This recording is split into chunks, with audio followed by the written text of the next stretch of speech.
এবারের ঘটনাটি সত্যি বেশ অদ্ভুত এবং এরকম ঘটনা আমি এর আগে কখনোই শুনি নাই। এই ঘটনাটি আমাদেরকে পাঠিয়েছেন শাহরিয়ার আলিফ। ওনার বাড়ি গাজীপুর জেলার কাপাসিয়া উপজেলার মিশন এলাকায়। তো এই ঘটনাটা মূলত ঘটেছিল 2022 সালের ডিসেম্বর মাসে।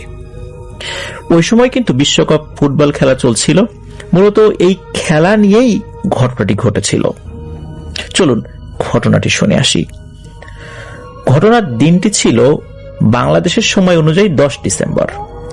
ওই দিন রাতে ব্রাজিলের খেলা ছিল। তো ব্রাজিল এবং আর্জেন্টিনার তো দুটো গ্রুপ থাকেই সব সময়। তো ওই দিন যারা খেলা দেখতে গিয়েছিল এই শাহরিয়ার আলিফের সাথে তার যে বন্ধু বান্ধবরা, এর আবার অধিকাংশ ছিল হচ্ছে ব্রাজিলের সাপোর্টার। তো ব্রাজিল হেরে যাওয়ার কারণে ওরা মন খারাপ করে চলে আসে। এরপরে যে খেলা ছিল এই খেলা তাদের দেখার আগ্রহ ছিল না। তো তার বাড়ির কাছে যে বন্ধু বান্ধবরা ওরা তো সবাই চলে এসেছে এবং সে একা হয়ে গিয়েছে। আর অন্য বন্ধু বান্ধবরা যারা আছে এদের বাড়ি আবার অন্য পাড়ায়, মানে অন্য এলাকায়। এখন খেলা দেখছে শাহরিয়ার আলিফ। তো খেলা দেখতে দেখতে পাশের এক বন্ধুর সাথে গল্প করছে। তখন সেই বন্ধু বলছে, তোমাদের বাসার যে রাস্তাটা ওটা কিন্তু রাতের বেলা খুব একটা ভালো না। আর তার ওই বন্ধুর চাচা নাকি রাতের বেলা ওদিক দিয়ে যাওয়ার সময় প্যারানরমাল কিছুর উপস্থিতি টের পেয়েছিলেন। তো এই আলিফ তো বিষয়টা হেসেই উড়িয়ে দেয়। আর খেলা শেষ হতে হতে রাত প্রায় 2:30 বেজে যায়। ওনার একটা সাইকেল ছিল। তো সাইকেল নিয়ে বাড়ির উদ্দেশ্যে রওনা দেওয়ার সময় সেই বন্ধুটি আবারও তাকে সাবধান করে দেয় যে ওই রাস্তা দিয়ে না গিয়ে রাতটা যেন ওই বন্ধুর বাড়িতে কাটিয়ে দেয় এই আলিফ। কিন্তু আলিফ তার কথা হেসে উড়িয়ে দেয় আর বলে যে আমি চলে যেতে পারবো, কোনো সমস্যা নেই। বলার পেছনে কারণও ছিল। কারণ হচ্ছে এর আগেও বহুবার এই আলিফ ওই রাস্তা দিয়ে গিয়েছে। গভীর রাতে না হলেও 10টা-11টার দিকে তো গিয়েছে অনেকবার। কখনো কোনো কিছু কিন্তু মনে হয় নাই প্যারানরমাল কোনো বিষয়ের উপস্থিতি। তো যাই হোক, ওনার বন্ধু থেকে বিদায় নেওয়ার সময় ওই বন্ধু আবারও তাকে বলে দেয় যে পেছন থেকে ডাক দিলে পেছনে যেন না তাকায় সে, এবং উত্তরও যেন না নেয়। মানে ডাক দিলে তো মানুষ উত্তর নেয়, এরকম উত্তর নেওয়া যাবে না। বাজার থেকে এই আলিফদের বাড়িতে যেতে প্রায় 10 মিনিট সময় লাগে। রাস্তায় কিছু দূর পর পর ঘর বাড়ি আছে, ঘর বাড়িতে আলো জ্বলে, তাই তেমন কোনো ভয় ছিল না মনে তার। তো সে যথারীতি সাইকেল নিয়ে রওনা দেয়। আর তার হাতে কিন্তু তার মোবাইলের ফ্ল্যাশ লাইট জ্বালানো ছিল। এই রাস্তায় সবসময় ছোট বড় সব ধরনের যানবাহন চলাচল করে, কিন্তু তখন গভীর রাত হওয়াতে একটা কুকুরও ছিল না রাস্তায়। আর শীতকাল হওয়াতে পরিবেশ আরো থমথমে নির্জন, আর রাস্তা ছিল কুয়াশাচ্ছন্ন, কুয়াশা পড়েছে আর কি। তো এই আলিফ একাই সাইকেল চালিয়ে যাচ্ছে। চারদিকে শুনশান নীরবতা। মনে হচ্ছিল এই কুয়াশার মধ্য দিয়ে সে এক অন্য জগতে প্রবেশ করছে। একটু একটু করে আগাচ্ছে, মনে হচ্ছে ভিন্ন জগতের সেই দরজা দিয়ে সে এগিয়ে যাচ্ছে। ওই সময়ে আশেপাশে কোনো আলো দেখতে পাচ্ছিল না কুয়াশার কারণে। অন্ধকারই ছিল চারদিকে। মোবাইলের আলো যতদূর দেখা যায় শুধু ততটুকুই সে দেখছিল। এভাবে কিছুটা রাস্তা আসার পর কেমন জানি তার একটু অস্বস্তি লাগতে শুরু করে। মনে হচ্ছে শরীরটা কেমন জানি ভারী ভারী হয়ে আসছে। সাথে সাইকেলটাও মনে হচ্ছে সাইকেলের উপর একাধিক ব্যক্তি বসে আছে। ওজনের জন্য সাইকেল টানতে কষ্ট হচ্ছিল। শীতকাল এমনটা অবশ্য এমনিতেও মনে হয় সাইকেল চালালে। আর তখনও কিন্তু প্যারানরমাল কোনো কিছুর বিষয় তার মাথায় আসেনি। এভাবে ওনার বাড়ির পাশের একটা মসজিদ রয়েছে, সেই মসজিদ পর্যন্ত আসে। ওনার বাড়ি মূলত রাস্তার সাথেই, আর তার পাশে একটা মসজিদ। মসজিদের এক সাইডে 4-5টি কবর রয়েছে। ওনাদের বাড়িটা ঢুকতে হলে প্রথমে মসজিদটি পরে, মসজিদটি পার করে তারপর ঢুকতে হয়। রাস্তা থেকে মসজিদের দিকে যাওয়ার সময় ছোট একটি ঢালু টাইপের রাস্তা আছে, ওটা দিয়ে উঠতে হয়। তো মসজিদের রাস্তার ঢালু দিয়ে উঠার সময় আলিফ দেখেন যে 5 থেকে 7 জন লোক একটি কবরকে ঘিরে দাঁড়িয়ে আছে। মসজিদের যে টিম আলো ছিল, বারান্দার যে লাইটটা জ্বলছিল সেই আলোতে তাদেরকে পরিষ্কার দেখা যাচ্ছিল। আর তারা সকলেই সাদা জুব্বা টাইপের কিছু একটা পরা ছিল। মানুষগুলোকে দেখে 1 সেকেন্ডের জন্য এই আলিফের হৃৎপিণ্ড কেঁপে ওঠে, কিন্তু পরক্ষণেই সে দেখে যে সেখানে তার পরিচিত একজন দাঁড়িয়ে আছে, আর তাকে ওনারা সবাই মোহাম্মদ দাদু বলে ডাকেন। একসময় তিনি মসজিদের ইমাম ছিলেন, এখনো মাঝে মাঝে নামাজ পড়ান। তো ওনাকে দেখে আলিফ কিছুটা সাহস পায়, তাই সাহস করে ওদিকে যায় এবং ওনার পাশে গিয়ে দাঁড়ায়। ওখানে সকলকে দেখে মনে হচ্ছিল তারা কবর জিয়ারত করছে। তো মোহাম্মদ দাদু এই আলিফকে জিজ্ঞেস করলো, আপনি এত রাতে এখানে কি করছেন? এই মোহাম্মদ দাদুর মুখে আপনি ডাক শুনে এই আলিফ তো খুবই অবাক হয়েছে, কারণ জন্মের পর থেকেই উনি এই আলিফকে তুই করে ডাকেন বা তুই বলে সম্বোধন করেন। তারপরেও কিছু না ভেবে আলিফ বলে, খেলা দেখতে গিয়েছিলাম দাদু, মাত্র আসলাম। তো আপনারা এত রাতে এখানে কি করছেন? তখন মোহাম্মদ দাদু জবাব দেন, কবর জিয়ারত করছি। আপনারা এখানে না থাকাই উত্তম, বাড়ি চলে যান। তখন আলিফ আবার উত্তরে বলে, দাদু আপনি আমাকে আপনি আপনি করে ডাকছেন কেন? আর আমি কেন চলে যাব? আমিও কবর জিয়ারত করব আপনার সাথে, আমি একটু সওয়াব পাই। তখন এই মোহাম্মদ দাদু কিছুটা রাগান্বিত হন এবং একটু ভয়ার্ত স্বরে জবাব দেন, আপনি তাড়াতাড়ি এখান থেকে চলে যান, না হলে ইনারা রেগে গেলে কিন্তু অনেক বড় ঝামেলা হয়ে যেতে পারে। তখন এই আলিফ আবার উত্তরে বলেন, এনারা কারা? আর আমি আপনার সাথে একবারেই বাসায় যাই কবর জিয়ারত করে। এই মোহাম্মদ দাদু তখন চুপ হয়ে যান। আর এতক্ষণ এই আলিফ মোহাম্মদ দাদুর সাথে কথা বললেও বাকিরা কিন্তু চুপ করেছিল, তাদের চেহারাটাও ভালো করে দেখতে পায়নি। আর এতক্ষণে আলিফের হুঁশ ফেরে। সে এটা কি দেখছে? কোথায় মোহাম্মদ দাদু, কোথায় বাকি লোকজন? আশেপাশে একটি কাকপক্ষীও নাই। হঠাৎ করে সবাই যেন উধাও হয়ে যায়। কি একটা অবস্থা! প্রচন্ড রকমের ভয় পায় আলিফ। ভয়ে আতঙ্কে তার তো জ্ঞান হারানোর মতো অবস্থা। ওনার সাথে কি ঘটতে চলেছে যেটা সে হয়তো স্বপ্নেও কল্পনা করতে পারেনি। তাড়াতাড়ি করে সে সাইকেলটি নিয়ে বাড়ির দিকে যেতে থাকে। বাড়িতে একদম কাছে চলে এসেছিল। তো এই আলিফের বাড়ির সামনে একটি বড় কাঁঠাল গাছ আছে। কাঁঠাল গাছের কাছাকাছি আসার পর কোনো এক কারণে তার নজর কাঁঠাল গাছের দিকে যায়। কাঁঠাল গাছের দিকে তাকিয়ে সে যেটা দেখতে পায় তা দেখে সে মারাত্মক ভয় পায়। তার বাড়ির বাইরের যে লাইটের কিছুটা আলো সেখানে পড়ছিল, সেই আলোতে সে দেখতে পায় মাটি থেকে মোটামুটি 10 থেকে 15 ফুট উপরে একটা মোটা ডালে একটা অবয়ব বসে আছে। পরনে তার সেই সাদা জুব্বা আর বিভৎস চেহারা, মনে হচ্ছে মুখটা আগুনের ঝলসানো। সে খিলখিল করে হেসে ওঠে আর বলে, কিরে, তোকে বারবার মানা করলাম ওখান থেকে চলে যা, কথা শুনলি না কেন? আমাদেরকে বিরক্ত করলি কেন অহেতুক? এটা দেখে আর এটা শুনে এই আলিফ তো ভয়ে চিৎকার দিয়ে ওঠে আর সেখানে অজ্ঞান হয়ে পড়ে যায়। পরের দিন দুপুর বেলা তার জ্ঞান ফেরে। জ্ঞান ফেরার পর শরীরে প্রচন্ড ব্যথা অনুভব করে সে। আর জ্ঞান ফেরার পর বাসার সবাইকে এই ঘটনাটা খুলে বলে। সব জানার পর পরিবারের লোকেরা তাকে তো অনেক বকাঝকা করে। আর এই আলিফের সাথে তার এক হুজুর চাচাতো ভাইও থাকে। সে দোয়া কালাম পরে তার শরীর বন্ধ করে দেয় আর ব্যথার ওষুধ খেয়ে বিকালে আসরের নামাজ পড়তে যায়। নামাজ শেষে মোহাম্মদ দাদুকে সে দেখে এবং মোহাম্মদ দাদুকে সব জানানোর পর মোহাম্মদ দাদু জানায় যে হয়তোবা তার রূপ ধরে কালকে রাতে কয়েকটি জিন কবর জিয়ারত করতে এসেছিল, তার মধ্যে তার রূপে আসা একটা জিন ছিল, কারণ তার তো এত রাত্রে এখানে আসার কথা না। আর নিশ্চয়ই এই আলিফ ওখানে গিয়ে তাদেরকে বারবার বিরক্ত করছিল, এই কারণে প্রথমে তো না করেছিল, তারপর সে যাবে না, আর বারবার প্রশ্ন করার কারণে এরা খুব বিরক্ত হয়েছিল, এই জন্য ভয় দেখিয়েছে। খুব যে বেশি ক্ষতির উদ্দেশ্যে দেখিয়েছে বিষয়টা এমন নয়। যাই হোক, এই বিষয়টি নিয়ে আলিফ আর তেমন কিছু ভাবে না। এরপর থেকে তার সাথে আরো কিছু ভয়ানক ঘটনা ঘটতে শুরু করে। ওই ঘটনার 1 সপ্তাহ পেরিয়ে যায় আর সেও ঘটনাটি প্রায় ভুলতেও বসেছিল। আর আর্জেন্টিনার ফাইনাল খেলা, যেটা 17 ডিসেম্বর 2022 সালে ছিল আর কি, তো সেদিন সে তো আবারও খেলা দেখতে গিয়েছে। এবার কিন্তু তার সকল বন্ধুরা একসাথেই ছিল তার। আর যেহেতু বন্ধু বান্ধবরা একসাথে আছে, এখন তার ভয় লাগার কথা না, তাই না? তো খেলা শেষ হতে হতে বেশ রাত হয়ে যায়। সবাই মিলে একসাথে আসছে রাস্তা দিয়ে আর গল্প করছে। মনে কিন্তু কারোরই কোনো ভয় ভীতি নেই। একসময় বাকি সব বন্ধুরা যে যার বাড়িতে চলে যায়, আর বাকি থাকে শুধু এই আলিফ আর তার সেই চাচাতো ভাই রিফাত।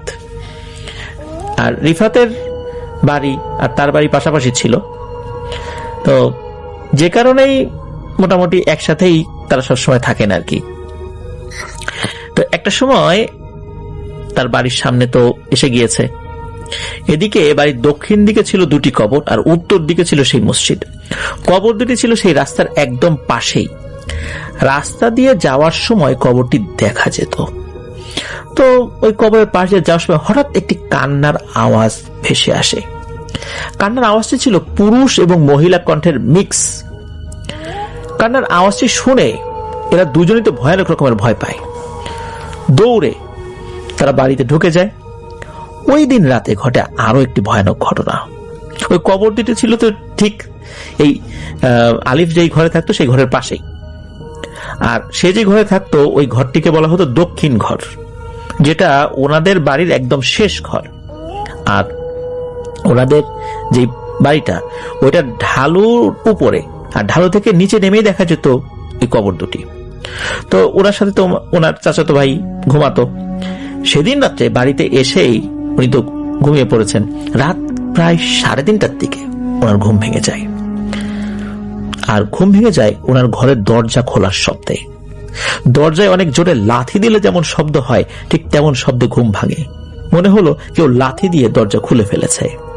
তখন শীতকাল, ঝড়ের বাতাসে কিন্তু দরজা খোলার কোনো প্রশ্নই আসে না। আলিফ তো অনেক বেশি ভয় পেয়েছে, এত ভয় পেয়েছে যে গিয়ে দরজাটা যে বন্ধ করবে এই সাহস ছিল না তার মধ্যে। অন্যদিকে তার চাচাতো ভাই দিব্যি ঘুমাচ্ছে। এর মধ্যে ঘটে আরো একটি ভয়ানক ঘটনা। ঘরের পাশে সেই কবরের কাছ থেকে ভেসে আসে সেই কান্নার আওয়াজ। পুরুষ এবং মহিলার কণ্ঠ যদি মিক্স থাকে, ঠিক যেমন আওয়াজ শোনা যায় ঠিক তেমন। একদিকে দরজা খোলা থাকায় পুরো ঘরে তখন কনকনে শীত জেঁকে বসেছে, অন্যদিকে সেই কান্নার আওয়াজ। মনে হচ্ছে এখনই দরজা দিয়ে কোন এক অশরীরী ঢুকে পড়বে আর গলা চেপে ধরবে। এদিকে ওনার চাচাতো ভাইকে সে ডাকাডাকি করছে, বলছে যে এই ওঠ, দরজাটা বন্ধ করার, কান্নার আওয়াজ শুনতে পাচ্ছিস? সে বলে যে কই, সে তো কিছুই শুনতে পাচ্ছে না। তখন তার চাচাতো ভাই উঠে গিয়ে দরজা বন্ধ করে দেয় এবং তার চাচাতো ভাই বলে যে চুপচাপ কম্বল মুড়ি দিয়ে শুয়ে থাক আর দোয়া পড়। সে কিন্তু কোনো আওয়াজ শোনেনি। ওদিকে আওয়াজ কিন্তু হয়েই যাচ্ছিল। 10 থেকে 15 মিনিট পর আওয়াজটি বন্ধ হয়ে যায়। সেই রাতে আর তেমন কিছু ঘটেনি, কিন্তু এর পর থেকে প্রায় প্রতিদিন রাত 3টা থেকে 3:30টার মধ্যে কোনো এক কারণে এই আলিফের ঘুম ভেঙে যেত, আর 1-2 মিনিট পর থেকে সেই কান্নার আওয়াজ শুনতে পেত। আবার কিছুক্ষণ পরে সেটা বন্ধও হয়ে যেত, কিন্তু সেটা আলিফের কোনো ক্ষতি করতো না। যে কারণে এই বিষয়টি তার চাচাতো ভাই বাদে আর কাউকে সে ওই সময় জানায়নি। এইভাবে প্রায় 1 মাস চলতে থাকে। একটা সময় সে কান্নার আওয়াজ বন্ধও হয়ে যায়। এরপরে এখন পর্যন্ত তার সাথে আর কোনো ভয়ানক ঘটনা ঘটেনি। তো শাহরিয়ার আলিফ জানিয়েছেন ওই কবর দুটি নিয়ে বেশ কিছু ঘটনা আছে, পরবর্তীতে সময় করে উনি ঘটনাগুলো লিখে আমাদেরকে পাঠাবেন। ধন্যবাদ শাহরিয়ার আলিফ, চমৎকার একটি ঘটনা আমাদের সাথে শেয়ার করেছেন। উনি 10ম শ্রেণীতে পড়ছেন বলে আমাদেরকে জানিয়েছেন, আর সামনে ওনার পরীক্ষা রয়েছে, দোয়া চেয়েছেন। আমরা দোয়া করি আল্লাহ সুবহানাহু ওয়া তাআলা আপনার পরীক্ষায় ভরপুর কামিয়াবি দান করুক। আরো যারা পরীক্ষার্থী আছেন আমাদের লিসেনারদের মধ্যে, আল্লাহ সকলকে কবুল করুক। প্রিয় লিসেনার্স, আশা করছি ঘটনাটি আপনাদের ভালো লেগেছে। শীতের রাতে চলাফেরা করার সময় এই টাইপের ঘটনা কিন্তু ঘটতেই পারে, এই জন্য দোয়া পড়ে কিন্তু সবসময় শরীর বন্ধ রাখতে হবে। আর সবাই যে হুজুর জিনের মুখোমুখি হবে বিষয়টা এমন নয়। জিনেরা স্বভাবগতভাবে একটু একগুঁয়ে জেদি প্রকৃতির। তাদেরকে কেউ বিরক্ত করলে খুব রেগে যায়, আর রেগে গেলে তারা ভয় দেখানোর চেষ্টা করে। আর তারা যদি ভয় দেখানোর চেষ্টা করে, তারা যদি চিন্তা করে এই ভয়, এরকম ভয় দেখালে কিছু হবে না, আসলে বিষয়টা এরকম নয়। কারণ সবার সাহসটা একরকম নয়। অনেকে অনেক ভয়ানক ভয় পেয়েও কিছুই হয় না, আবার অনেক স্বাভাবিক ভয় পেয়েও মানুষ মারা যেতে পারে। জিনেরা রাগ করে টুকটাক ভয় অনেক সময় দেখায়, কিন্তু বড় ধরনের কোনো ক্ষতির উদ্দেশ্যে তারা ভয় দেখায় না, এমনও হয়। কিন্তু বড় ধরনের ক্ষতি কিন্তু হয়েই যেতে পারে। তো যাই হোক, প্রিয় লিসেনার্স, আল্লাহ আমাদেরকে হেফাজত করুক এই ধরনের ঘটনা থেকে। আর অতি উৎসাহী হয়ে আসলে সব জায়গায় যাওয়াটা উচিত না। আর রাতের বেলা এই ধরনের কোনো ঘটনা যদি আমাদের সাথে ঘটেই যায়, যেমন এই শাহরিয়ার আলিফের সাথে যেটা হয়েছিল, যে আমাদেরকে কেউ একজন বলেছে যে এখান থেকে চলে যান, আমরা দাঁড়িয়ে আছি, তার সাথে কথা বলছি, তাহলে তো বিরক্ত হবেই তারা, তাই না? তারা কবর জিয়ারত করছিল, সেখানে গিয়ে তাদেরকে বিরক্ত করা, এই জন্য তারা লেগে গিয়েছিল। যাই হোক, আল্লাহর অশেষ রহমতে তিনি এই বিষয়টা থেকে মুক্তি পেয়েছেন, এটাই শুকরিয়া, আলহামদুলিল্লাহ।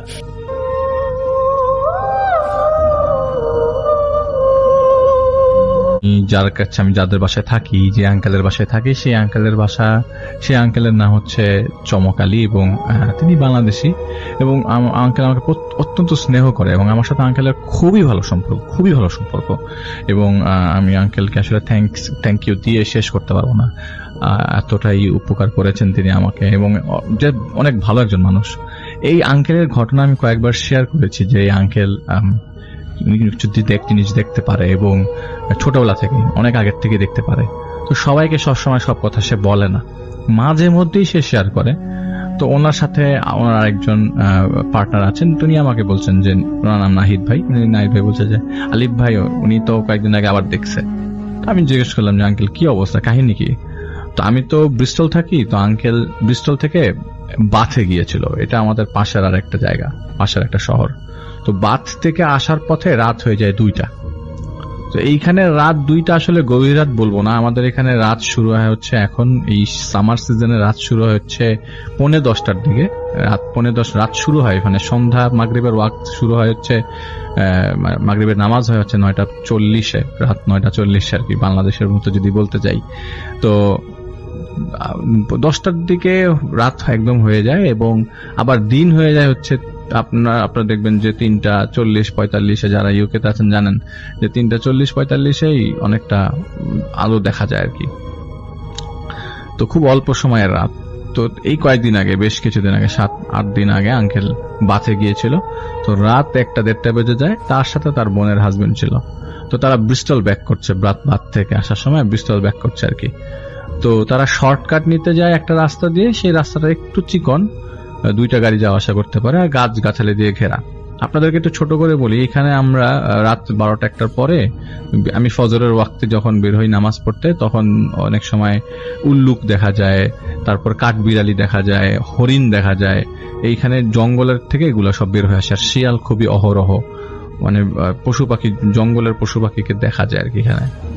তো উনি কি করছে, আসার সময় উনি রাত্রে 2টার দিকে দেখে যে একটা মহিলা রাস্তার পাশ দিয়ে দাঁড়িয়ে আছে এবং মহিলা বেশ লম্বা, 6 ফুটের উপরে, 6.5 ফিট 7 ফিট লম্বা এরকম একটা মহিলা লিফট যাচ্ছে গাড়িতে। তো উনি যখন গাড়িটা আরো 400-500 গজ আগে ছিল, তখনই তার বোনের জামাই তাকে বলে যে কি ব্যাপার, এত রাত্রেবেলা একটা মহিলা মানুষ লিফট দিবেন নাকি? তো চমক দাদু যেভাবে, মানে চমক আঙ্কেল যেভাবে দেখছে তার ওনার ভগ্নিপতি সেভাবে দেখছে না। তো উনি বলছে যে কি লিফট দিলে ভালো হয়, একটা মহিলা মানুষ রাতের বেলা, আর এখানকার মানুষগুলো একজন একজনকে হেল্প করতে খুব পছন্দ করে এবং হেল্পফুল সবাই। তো উনি বলছিল যে ওনাকে কি লিফট দিবেন কিনা। চমক দাদু আর মানে চমক আঙ্কেল আর কি, উনি সরাসরি গাড়ি টেনে ওখান থেকে ক্রস করে যায়। বলে যে পরে যখন গাড়ি থামায় আঙ্কেল বলে যে আরে ভাই আপনি কি আপনি বুঝেন নাই এখনো? তখন হইলো বলি না, কি সমস্যা কি? বলে আরে তো যদি আমি যদি গাড়িতে উঠাইতাম, এরাই তো অ্যাক্সিডেন্ট করায় মোস্টলি। এরা দেখা যায় এদের রূপ নিয়ে আসে, তখন উল্টা পাল্টা গাড়ি চালায়, অ্যাক্সিডেন্ট করে, দেখা যায় যারা অ্যাক্সিডেন্ট করার সময় তারা মারা যায়। তো মোস্টলি এরকম অনেক ঘটনাই ঘটেছে। তো আমি ওনাকে কেন নিব? আমি তো বুঝতে পারছিলাম যে ও আসলে মানুষের জগতে কেউ না। তখন উনি খুব ভয় পেয়ে যায়, তাহলে কি দেখলো জিনিসটা নিয়ে। তো আঙ্কেল বলে যে এটা তো আমি অহরহ দেখি, ওনাকে তার এটা বলা যায় না যে আমি রেগুলারলি দেখি। তো এটা একটা ছোট্ট ঘটনা ছিল আঙ্কেলের, এবং আমি আঙ্কেলকে রেগুলার খোঁচাই, যদি কোনো কিছু দেখে আমাকে বলবে, মানে আমি সবসময় বলি যে আপনি যদি কিছু দেখেন আমাকে জানাবেন। তো এটা ছিল ঘটনা। তো চলে যাব সরাসরি শাওন ভাইয়ের কাছে।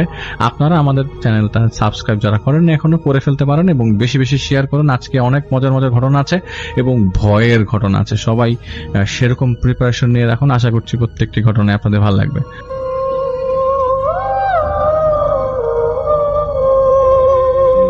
ঘটনা, ওনার ফুফুর বাড়ি তখন ছিল লালবাগে, সেই বাসায় মূলত ঘটনাটা ঘটে।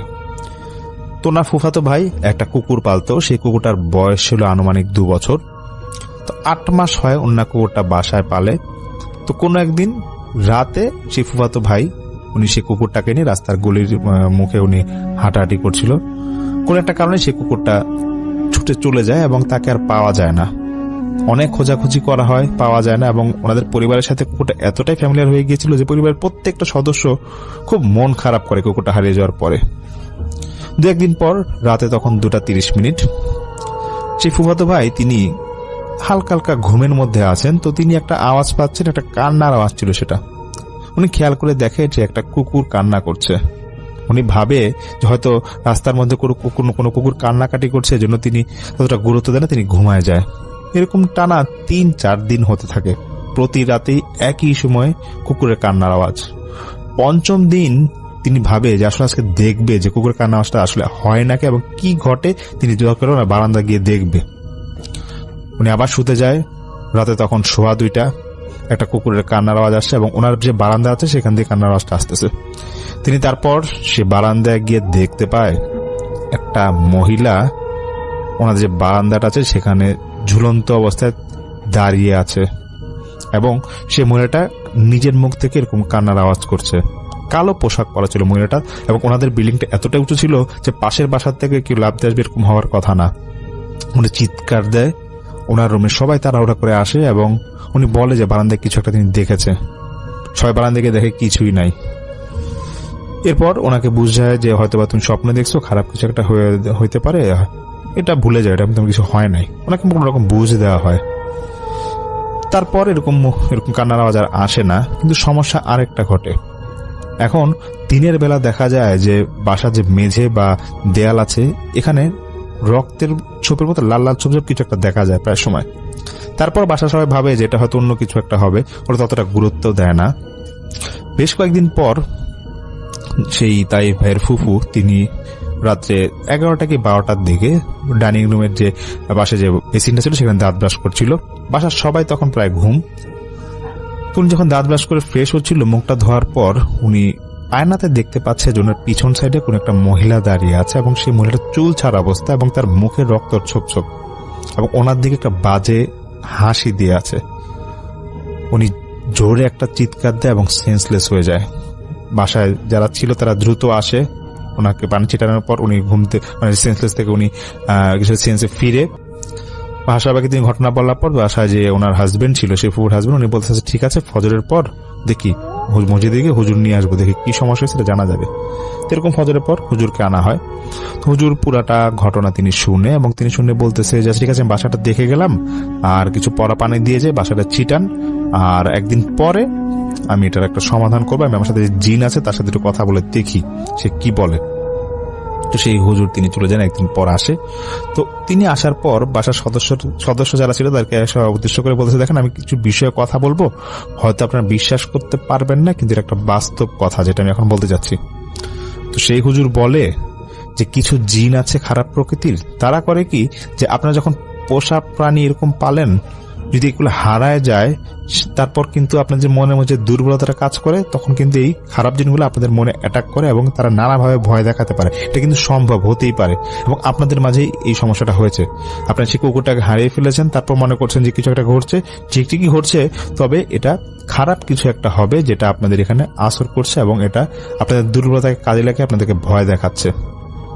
এটা হুজুর বলে এবং হুজুর বলে যে ঠিক আছে আমি এটা ঘরটা বন্ধ করে দিচ্ছি, আশা করি সমস্যা হবে না, এটা অনেকের ঘরে এরকম ঘটে, ভয় পাওয়ার কিছু নাই।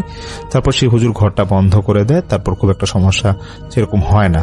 তো আমি সামিন নাসির এই ঘটনাটা পড়বার পর এটা যাচাই বাছাই করার জন্য জাহিদ ভাইকে ফোন দিয়ে এবং উনি আমাকে বলে যে ভাইয়া এটা হতে পারে, এটা অসম্ভব কিছু না। যাই হোক, তাই ভাইকে অসংখ্য ধন্যবাদ এরকম একটা ঘটনা শেয়ার করার জন্য। এখন আমি আরেকটি ঘটনায় চলে যাচ্ছি। এটা তসলিম সাহেবের ঘটনা। আপনারা সবাই জানেন পটুয়াখালী থেকে জাবের ভাই প্রতিনিয়ত তসলিম সাহেবের ঘটনা পাঠিয়ে যাচ্ছেন। তো তসলিম সাহেবের এই ঘটনাটা 8 বছর আগের। তো আমি ওনার ঘটনা শুরু করবার আগে আবারও বলেছি সবাইকে যারা ওনার ঘটনা আগে শুনেনি তাদের উদ্দেশ্যে বলছি যে তসলিম সাহেব পটুয়াখালীর একজন স্বনামধন্য হুজুর। এটা ওনার ছদ্মনাম তসলিম সাহেব এবং ওনার কাছে একটা জিন থাকে, বন্ধু জিন, যে জিনের মাধ্যমে তিনি অনেক মানুষের সমস্যার সমাধান করে থাকেন। তো সেই জিন ওনাকে একটা পয়সা দিয়েছিল, সেই পয়সার মাধ্যমে আসলে তিনি কাজগুলো করে থাকেন। কোনো বিপদ আপদ ঘটলে সেই পয়সাটা বের করলে ওনার আসলে অনেক সময় ওনার সময় কিছুটা সেফ থাকে। তো আমি সরাসরি ঘটনা যাচ্ছি, এটা 8 কি 9 বছর আগের একটা ঘটনা। তো সেদিন এরকম জোহরের নামাজের পরে একটা অপরিচিত নাম্বার থেকে হুজুরের কাছে ফোন আসে। তো ফোন আসার পর ওপারে যিনি ছিলেন তিনি তার নামটা বলেন ওয়াসিম, এবং ওনার পরিচয় দেওয়ার পর তিনি খুব কান্নাকাটি শুরু করে। তো হুজুর বলে যে আচ্ছা আপনি একটু শান্ত হন, কি সমস্যা একটু খুলে বলেন। তো সেই লোক বলতেছে যে আমার ছোট বোন রিমি, সে অনেক অসুস্থ, ওকে একটু আপনি দেখেন, আর আমাদের পারিবারিকভাবে খুব সমস্যা যাচ্ছে, আপনার সাহায্যের প্রয়োজন। তো হুজুর জানতে চায় যে আসলে কিভাবে আপনি আমাকে চিনেন, একটু বলেন। তখন সেই ওয়াসিম ভাই তিনি বলছে যে আমি এরকম একটা ওয়াজ মাহফিলে গিয়েছিলাম, সেখানে আপনিও ছিলেন। তো রফিক হুজুর নামে একটা হুজুর আছে, তার কাছ থেকে আমি আপনার এরকম সন্ধান পাই। তো আমি এখন আপনার সাথে কথা বলছি, তো আপনি একটু আসেন বা আমাকে আসতে বলেন, কিভাবে সমস্যার সমাধান করা যায় আমাকে বলেন, কি করতে হবে। তো সেই হুজুর বলতেছে যে আচ্ছা ঠিক আছে, আপনি এক কাজ করেন, আপনি আমার বাসায় আসেন, আমার বাসা ওনার বাসা ঠিকানাতে, এবং বলে যে পরের দিন এরকম মাগরিবের পর যাতে বাসায় আসে। তো সেই ওয়াসিম সাহেব তিনি পরের দিন এরকম মাগরিবের পর হুজুরের কাছে যায়। তো হুজুরের কাছে যাওয়ার পর পুরোটা ঘটনা খুলে বলে, এবং বলে যে ওনার যে ছোট বোন রিমি আছে তার বিয়ে হয়েছে প্রায় 6-7 বছর। তো এর মধ্যেই তার 3বার যে তিনি প্রেগনেন্ট থাকা অবস্থায় 3বারই ওনার পেটে বাচ্চা থাকা অবস্থায় বাচ্চাগুলো মারা যায়, এবং তিনি এখন পর্যন্ত মা হতে পারেননি। এবং দেখা যায় যে এই বাচ্চাগুলো 7 থেকে 8 মাস বয়স হলেই তাই এটা নাকি মারা যেত। এবং ওই রিমি যে আছে ওনার শাশুড়ি মোট কথা বলে দিয়েছে যে এরপর যদি বাচ্চা না হয় তাহলে নাকি ওনাকে বাপের বাড়ি পাঠিয়ে দিবে। তো এটা নিয়ে নাকি ওনাদের মনে অনেক ক্ষোভ। তো এটা শোনার পর সেই তসলিম সাহেব উনি বলে আচ্ছা ঠিক আছে, বুঝলাম, আপনার ঘটনাটা বুঝলাম। তখন সেই লোক আবার বলে যে না, এটা তো গেছে ওর ফ্যামিলিগত সমস্যা। তারপর যেটা হয় যে সে তো ওয়াসিম ভাই বলতেছে যে ওনাদের বাবা মার মাঝেও নাকি এরকম প্রায় সময় ঝগড়াঝাটি লেগেই থাকে, এবং ওরা নাকি খুব সুখে শান্তিতে বসবাস করতে পারছে না। তো হুজুর পুরোটা ঘটনা শোনার পর তিনি বলছে যে আচ্ছা ঠিক আছে, আমি তো আপনার ঘটনাটা শুনলাম, আমি এরকম আগামীকাল আপনার বাসায় যাব। তো আজকে রাত 12টার পর আমি আগে দেখি আমার সাথে যে জিনটা আছে তার সাথে কথা বলে সে কি বলে না বলে, ও থেকে শুনে তারপর আমি এরকম কালকে আপনার বাসায় যাব। তখন ওয়াসিম ভাই তিনি বলছে যে আসলে আমার বোন তো এখন আমার এখানে আছে, ওর হাজবেন্ড তো এরকম রাগে বা ক্ষোভ এরকম কারণে আসে না, ও তো ওদের বাসায় আছে, ওর স্বামী এখানে আছে। তো ওই হাজবেন্ড একটাই কথা, যেরকম বাচ্চা যেহেতু মারা যায় নিশ্চয়ই মেয়ে ওই রিমির কোনো সমস্যা আছে। তো যাই হোক, সেই ওয়াসিম ভাই যাওয়ার সময় হুজুর যে জিনিসগুলো চেয়েছিল যে সেই রিমির পুরা নাম এবং তার স্বামীর পুরা নাম এবং ঠিকানা দিয়ে যায়। তো সেই রাতে 12টার পরে তসলিম সাহেবের কাছে ওনার বন্ধুজিন আসে। সেই আসার পরে বন্ধুজিনকে তিনি সম্পূর্ণ ঘটনা খুলে বলে। তো সবাই বন্ধুজিন বলতেছে যে আচ্ছা ঠিক আছে, আমি একটু পর আসি, এসে দেখি জানাবো আসলে কি হয়েছে বা কি এটা সমাধান করা যায়। রাতে এরকম 1-2টা বাজে, বন্ধুজিন আসে না। ফজরের নামাজের পর হুজুর চিন্তা করতে থাকি ব্যাপার, বন্ধুজিন আসছে না, সে তো এরকম সমস্যা শুনলে সঙ্গে সঙ্গে জানানোর কথা, আসে না কেন, তো রাতে হয়ে গেল। ফজরের নাকি অনেকক্ষণ পর গিয়ে সেই বন্ধুজিন আসে। আসার পর সে নাকি অনেকক্ষণ চুপ থাকে এবং হুজুরকে বলতেছে যে মেয়েটা আসলে ও সাজা ভোগ করতেছে, আর কাজটা তো এটা আপনাকে করতে হবে, আমি হয়তো আপনাকে হেল্প করতে পারবো কিন্তু অতটা হেল্প করতে পারবো না, আপনাকে বুঝতে হবে আসলে কি সমস্যা হয়েছে। তো বসে বন্ধুজিন বলতেছে যে আজকে এরকম আসরের পর সে বাসায় যান, বাসায় গিয়ে দেখেন আসলে কি হয়। তারপর হুজুর তিনি সেই ওয়াসিম ভাইয়ের সাথে যোগাযোগ করে ওনারা বাসার ওখানে যান, এবং বাসা থেকে আরো বেশ কিছুটা আগে উনি হাঁটা শুরু করেন ওয়াসিম ভাইকে নিয়ে। তো যখন হাঁটতে হাঁটতে সেই ওয়াসিম ভাইদের বাসার কাছাকাছি যাবে, তখন তিনি দেখতে পায় যে একটা সাদা পোশাক পরা একটা 9-10 বছরের ছেলে সেই বাসাটার সামনে দাঁড়ায় আছে এবং হুজুরের দিকে তাকায় আছে, খুব রেগে তাকায় আছে, মনে হচ্ছে যে হুজুরকে পাইলে এখনই তাকে মারধর করবে, এরকম একটা চেহারা নিয়ে দাঁড়ায় আছে। তো হুজুর সেই মুহূর্তে ওয়াসিম ভাইকে বলতেছে যে আচ্ছা আপনি কি আশেপাশে কোনো ছেলেকে দেখতে পান সাদা পোশাক পরা? ওয়াসিম ভাই বলতেছে না, আমি তো এরকম কাউকে দেখতে পাই না। তখন সেই হুজুর বুঝে যায় যে এই ছেলেটার মধ্যে কোন একটা সমস্যা হয়তো বা আছে, কারণ হুজুর নাকি এরকম অনেক খারাপ কিছু সে নিজের চোখে নাকি দেখতে পেত, এবং মাঝে মাঝে নাকি সেই তসলিম সাহেব সে অনেক কারিন জিনকেও দেখতে পেত। তারপর হুজুর সে বাসায় যায়, বাসায় যাওয়ার পর দেখছে যে সোফার মধ্যে ওয়াসিম ভাইয়ের মা, বোন, ওনার বাবা বসে আছেন, এবং হুজুর ওনাদের সাথে কিছুক্ষণ কথা বলার পরে পুরোটা ঘর ঘুরে দেখেন এবং প্রত্যেককে বলেন যে আপনারা অজু করে আসেন, আপনাদের সাথে আমার বসতে হবে। তারপর মাগরিবের নামাজ হুজুর সেই বাসাতেই পড়েন, পড়বার পর সবাইকে বলেন যে একটা বাসা খালি একটা জায়গায় নিয়ে যান যেখানে বেশ কিছু অংশ খালি আছে, সেখানে একটা গোল দাগ দিবে এবং জাফরানের পানি ছিটাবো, সেখানে আপনার সবাইকে বসতে হবে সেই গোল দাগের ভিতরে। তারপর এরকম বাসা একটা জায়গা নির্দিষ্ট জায়গায় খালি করে দেওয়া হয়। সেখানে বাসার সবাই বসেন, বসে বলতে ওই ওয়াসিম ভাই, ওনার আব্বা আম্মা এবং ওনার বোনরা বসে এবং হুজুরে বসেন। হুজুর অনেকক্ষণ দোয়া দুরুদ পড়ে। তো দোয়া পড়তে পড়তে টিনের চালে কে যেন হেঁটে যাচ্ছে এমন একটা আওয়াজ আসতে থাকে। তখন চারপাশ খুব শান্ত ছিল। হুজুর দেখছে যে হঠাৎ করে যে রিমি যে বসেছিল গোলবৃত্তের মধ্যে, সে নিজের মাথা নিজেই বাড়ি দিচ্ছে দেয়ালের মধ্যে, এবং দিতে দিতে সে নিজের হঠাৎ করে ফ্লোরের মধ্যে বাড়ি দেওয়া শুরু করে নিজের মাথাটা। আশেপাশে সবাই দেখে যে মাথা দিয়ে রক্ত পড়ছে, এবং হুজুর প্রত্যেককে বলে যে না, ওকে ধরবেন না, দেখে ও কি করে। হুজুর একটা জিনিস খেয়াল করে যে রক্ত যে পড়ছে ওর মাথা দিয়ে ঠিকই রক্ত পড়ছে, কিন্তু ফ্লোরে যখন মাথাটা বাড়ি দিচ্ছে কিন্তু ফ্লোরে কোনো রক্ত পড়ছে না। হুজুর তখন বুঝে যায় যে খারাপ কিছু একটা হবে, যে এই রক্তটা চুষে খাচ্ছে। হুজুর তার পয়সাটা বের করে পকেট থেকে এবং রিমির কপালে ঠেকায়, এবং রিমির সঙ্গে সঙ্গে অজ্ঞান হয়ে যায়, এবং রিমির বাবা মা ভাই যারা আছে তারা কান্নায় ভেঙে পড়ে। হুজুরের পা ধরে বলে যে যেভাবেই হোক ওনাদের মেয়েকে বাঁচানোর জন্য। হুজুর সান্ত্বনা দিয়ে বলে যে না, কোনো সমস্যা নাই, একটা বোতল দেন আর একটা পানি দেন, আমি পানি পড়া দিয়ে যাচ্ছি, একটা কাজ করতে হবে আজকে রাতে, এটা আমি আপনাদের সমাধান দিব, আপনার পাটা ধরা লাগবে না। তো হুজুর তারপরে ওই পানি পড়াটা ওয়াসিম ভাইকে দেয় এবং দিয়ে বলতেছে যে এক কাজ করবেন, যে আজ ওর রিমিজ আছে, ওর সেন্স এসে বলবে, সমস্যা নাই। তো আজ রাতে আপনারা নিজেরা সব বাসার সবাই তাহাজ্জুদের নামাজ পড়বেন, এবং তাহাজ্জুদের নামাজ পড়ার পর বাসায় যেখানে যেখানে আপনার রিমি থাকে যে রুমে, সেই জায়গাটা আপনারা এরকম পানি ছিটা দিবেন, এবং সেই রুমে রিমি এবং ওর মা যাতে একসাথে থাকে। এবং পানি ছিটা যখন দিবেন, এটা দেখবেন যে পানিটা শুকানোর আগেই আবার পানি ছিটা দেওয়া লাগবে, এবং ফজর পর্যন্ত দিতে হবে। তো ওয়াসিম ভাই উনি দায়িত্ব নেয় এবং উনি বলে ঠিক আছে, আমি পানি ছিটা দিয়ে দিব, সমস্যা নাই। রাত 1টা-1:30 পর্যন্ত তাহাজ্জুদের নামাজের পর সবাই এরকম ওয়াসিম ভাই তিনি পানি ছিটা দেয়। বাসা সবাই তখন ঘুমিয়ে পড়েছে প্রায়। কোন একটা কারণে ওয়াসিম ভাই ওনার খুব ক্লান্ত লাগে, তিনি এরকম 2:30টার দিকে ঘুমায় পড়ে। তো ওনার ফজরের আগ দিয়ে হঠাৎ ঘুম ভাঙে। ঘুম ভাঙার পর তিনি তো ভুলে ওনার মনে আসে যে না, আমার তো এরকম পানি শুকানোর আগে আবার পানি ছিটানোর কথা ছিল। উনি এরকম কোন একটা কারণে রিমির রুমে গিয়ে দেখে রিমি নেই।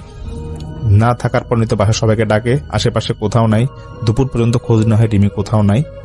এরপর একটা ফোন আসে ওনাদের কাছে। তো ওনার বাবাকে ফোন করে একজন লোক, এবং ভদ্রলোক ফোন দিয়ে পরিচয় দিয়ে বলতেছে যে এটা বগুড়া, আর আপনার মেয়ে এখানে, ওনাকে পাওয়া গেছে, খুব কান্নাকাটি করতেছে, তো আপনার যেভাবে পারেন ওকে সে নিয়ে যান, ও আমাদের এরকম হেফাজতে আছে, বা এরকম বগুড়া একটা থানার কথা বলে যে সে থানা তোকে রেখে দিচ্ছে।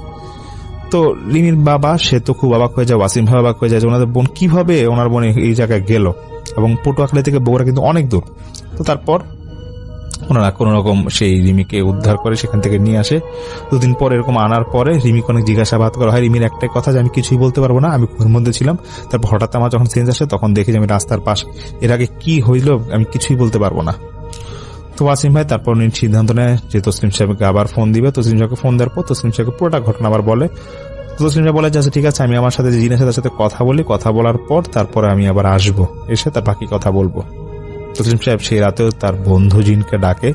বন্ধুজিনকে ডাকার পর সে বন্ধুজিন বলছে যে আসলে মেয়েটার যে সমস্যা সেটা কিন্তু এখনো সে বলে নাই, তুমি এরকম যাওয়ার পর দেখবা যে সে কি বলে, নিজের থেকে সব কথা বলো, সত্যটাকে যাচাই বাছাই করতে হবে, তারপর বাকি কাজে আগানো যাবে। তারপর তসলিম সাহেব সেই ওয়াসিম ভাইকে বলে যে আচ্ছা আমি আজকে এরকম নির্দিষ্ট দিন দেয়, বলছে আমি এরকম রাতে থাকবো আপনাদের বাসায়, বা থাকার ব্যবস্থা করেন, তো আশেপাশের কাউকে এরকম জানাতে যাবেন না যে আমি রাতে থাকবো, এবং কিছু জিনিস চায় সেই তসলিম সাহেব যে জিনিসগুলো বাসায় রাখবেন। তো এরকম নির্দিষ্ট সময় তসলিম সাহেব যায় এবং ও বাসায় তিনি আসর বসান। সে ওয়াসিম ভাই, ওনার বোন এবং ওনার আব্বা আম্মা ওনাদেরকে একসাথে রুমে আনেন। তো সেই রিমিকে জিজ্ঞাসা করা হয় যে আসলে কি সমস্যার কারণে এটা হতে পারে বলতো। তখন সে রিমি বলছে যে হুজুর আমি বলতে পারি, কিন্তু আমার বাসায় যারা আছে তারা এটা কিছুই জানে না যে আমি কি এখন বলতে যাচ্ছি। সবাই একটু অবাক হয়ে যায়। তো সেই রিমি বলে যে আমি যখন কলেজে পড়তাম, সেটা আরো অনেকের আগের ঘটনা, তো আমরা এরকম 3 বান্ধবী মিলে আমরা ঠিক করি যে আমরা কুফরি কালাম শিখবো বা জাদুবিদ্যা শিখবো। তা আমাদের এক ছেলে বন্ধু আছে, তার সাথে কথাবার্তা বললে বিষয়, এবং সেই ছেলে বন্ধু বলে ওদের এলাকায় এরকম একটা কবিরাজ আছে যে কিনা এরকম কুফরি কালামের কাজগুলা করে দেয়। তো তারা নাকি করে দেয়, বলতে শিখিয়ে দেয় আর কি কুফরি কালামের কাজগুলা। তো তারা এরকম 3 বান্ধবী মিলে সবার প্রথমে সেই কবিরাজের কাছে যায় এবং কবিরাজকে বলে যে কুফরি কালামটা শিখবে। তো কবিরাজ কোনোভাবে রাজি হচ্ছিল না। তারপর সেই ছেলে বন্ধুটা সে নাকি যাওয়ার পর কবিরাজকে রিকোয়েস্ট করার পর কিছু টাকার বিনিময়ে সেই কবিরাজ রাজি হয় যে কুফরি কালাম শিখিয়ে দিবে। তো কবিরাজ একটা কথাই বলে যে এটা অনেক খারাপ কাজ, আপনারা শিখবেন ভালো কথা, কিন্তু মানে এটা যদি একবার শিখেন সচরাচর কারো প্রতি প্রয়োগ করতে যায় না, এটা আপনাদের ক্ষতি হতে পারে। যাই হোক, তো কবিরাজ বলে যে কিছু কাজ করতে বের আগে তো সবার প্রথমে রিমি যে ওনাকে একটা কাজ দেয় এবং বলতেছে যে একটা ছেলের মানে লাশ আছে, কয়েকদিন আগে সে মারা গিয়েছে, তো সেই লাশটা যে কবরস্থানে আছে সেখান থেকে সেই ছেলের লাশের কাফনের যে কাপড়টা আছে একটা অংশ কেটে নিয়ে আসতে হবে। তো সেই রিমি বলতেছে যে আচ্ছা ঠিক আছে, আমার কোনো সমস্যা, আমি নিয়ে আসতে পারবো। তখন সে কবিরাজটা বলতেছে নিয়ে আসতে পারবেন তো ঠিক আছে, কিন্তু এই যে ছেলেটার কথা বলতেছি সে কিন্তু মানুষ এবং জিনের সংমিশ্রণে তৈরি। তার মানে হচ্ছে সেই ছেলেটার বাবা হচ্ছে জিন এবং ছেলেটার মা হচ্ছে মানব জাতির একজন।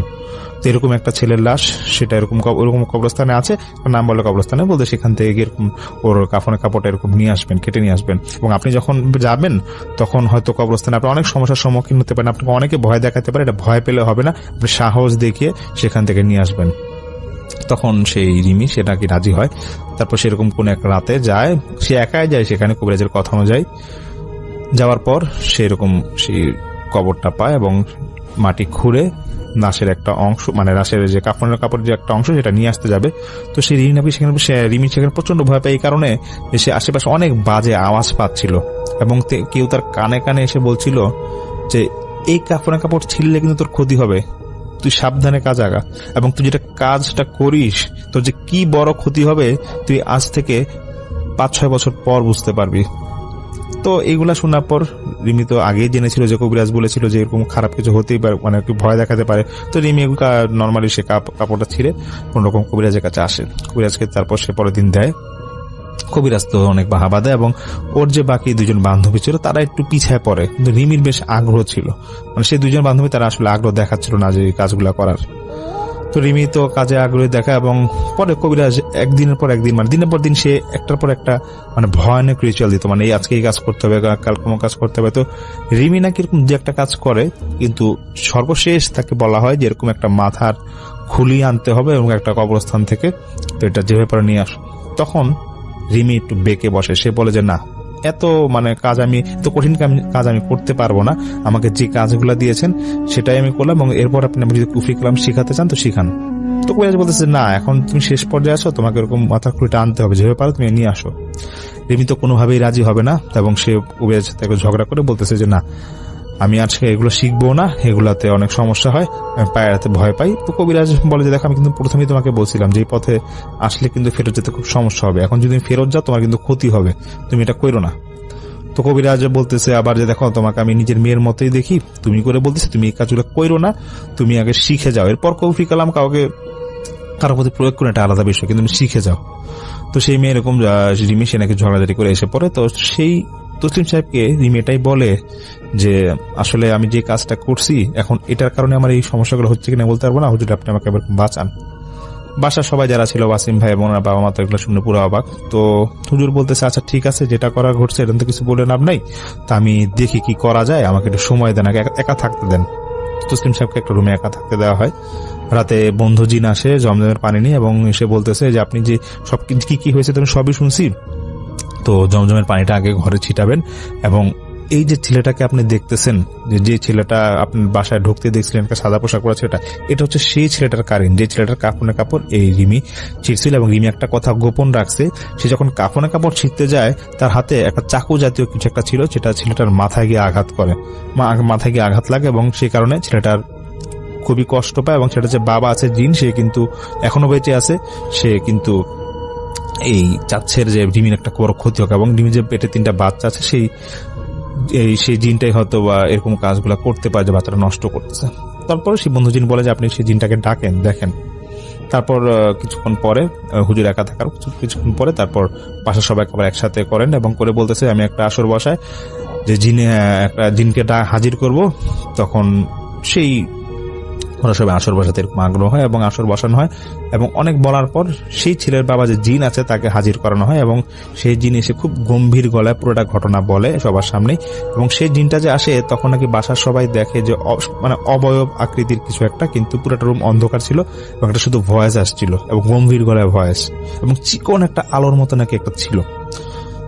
তো তারপর সেই তসলিম সাহেব সেই জিনটাকে বলে আসলে কি সমস্যা হয়েছে একটু যদি খুলে বলতেন। তো সেই বয়স্ক জিনটা বলতেছে, মানে যে জিনটা খুব বয়স্ক যে বলতেছে যে আপনি তো সবই জানেন, আপনার বন্ধু জিন তো সবই বলছে, তাহলে কেন আমাকে জিজ্ঞেস করতেছেন? এই মেয়েটা তো আমার যে সন্তান ছিল তাকে এরকম ওর কবরে গিয়ে ওকে ক্ষতি করতে চাইছিল, তো এটা কেন করতে চাইলো, এবং এর জন্য আমি ওর 3টা বাচ্চা শেষ করছি, এবং ওর সামনে যদি কোনো সন্তান হয় ওগুলো আমি শেষ করব। তখন সেই বন্ধু জিন ওই জিনকে বোঝানোর চেষ্টা করে, কিন্তু সেই জিন এগুলা কোনো কিছুই সে বুঝবে না। এবং সেই তসলিম সাহেব বলছে, আচ্ছা সবই নাহলে বুঝলাম, কিন্তু মেয়েটাকে এরকম আপনার বগুড়া এরকম রাস্তায় নিয়ে গেছিলেন কেন? তখন সে জিনটা বলতেছিল যে আমি মেয়েটাকে ক্ষমা করতাম এবং আপনারা নিজেরাই মেয়েটাকে নিয়ে আসছেন, এবং আমি চাচ্ছিলাম যে বগুড়ায়, সেই বন্ধু জিনটা বলে যে বগুড়ায় সে আমার যে সন্তান আছে তার মা ওখানে, এবং মানে মানব জাতির যে মহিলাটা ছিল আর কি, সেই ছেলেটার মা সে নাকি বগুড়াতেই থাকতো। মানে সেই জিনটা চেয়েছিল যে রিমি সে বগুড়ায় যাক এবং মহিলাটার কাছে, ওই ছেলেটার মায়ের কাছে, মানে এই জিনের স্ত্রীর কাছে, মানব জাতির স্ত্রী আছে সেই স্ত্রীর কাছে ক্ষমা চাক, কিন্তু তার আগেই নাকি সেই রিমিকে নিয়ে আসা হয়। তো সেই জিন বলতেছে যে যেখানে আমি করতে দিতাম ক্ষমা, হয়তো আমি করার ব্যবস্থা করে দিতাম, কিন্তু আসলে আমি করবো না এই কারণে ওরা মেয়েটাকে নিয়ে আসছে, আর এখন তো আমি কোনোভাবেই করবো না, এবং ক্ষমা ওকে আমি করবোই না, ওর পেটে আর কখনো বাচ্চা হবে না। এগুলো একের পর এক কথা তো বলেই যাচ্ছে। তারপর সেই জিনটাকে যখন বোঝানো হচ্ছিল, তো জিনটাকে হঠাৎ করে চলে যায়, আর আসে না, ওকে অনেক ডাকা হয়, সেই জিন আর আসে না। তখন তসলিম সাহেব সেই রিমি এবং ওর পরিবারকে বলেন, দেখেন যেটা ঘটনা তো ঘটছে, এখন তো আর কিছু বলার নাই, সেই জিন আসতেছে, যদি পরবর্তীতে আনা যায় তাহলে হয়তো এটা সমস্যার সমাধান করা যেতে পারে। তখন সেই রিমিনাকে খুব কান্নাকাটি করে এবং বলতেছে যে আমার জীবন ভিক্ষা দিয়ে, মানে আমার জীবনের বিনিময় হলে আমার সন্তান একটা দরকার, এরকম মানে তসলিম সাহেবকে বলে যে এটা কোনোভাবে সম্ভব কিনা। তসলিম সাহেব নাকি এরকম মাসের পর মাস নাকি এরকম অপেক্ষা করে সেই জিনটার জন্য, সেই জিন নাকি আর আসে না। তো প্রায় 2-3 বছর পরে গিয়ে তসলিম সাহেব শুনে যে সেই রিমির নাকি আর এরকম বাচ্চা হয় না, সে নাকি মানসিকভাবে অসুস্থ হয়ে গিয়েছিল। তো তারপরে উনি তো এই সমস্যার একটা সমাধান করতে পারে না। তো উনি শুধু এটুকুই বলে সেই জাবের ভাইকে যে দেখো, অনেক ঘটনায় তো আসলে আমি সমাধান করতে পারি বা সমস্যার সমাধান করতে পারি মানুষের, কিন্তু এই সমস্যার সমাধানটা করতে পারে না, শুধু একটা ইমিটার বাজে একটা কাজ করার কারণে যে কুফরি কালাম কাজে এরকম আগায় গেছিল। তো যাই হোক, এই ঘটনা থেকে যেন আমরা বুঝি যে আসলে কুফরি কালাম কতটা বাজে, এটা থেকে আমাদের আসলে সবারই বিরত থাকা উচিত।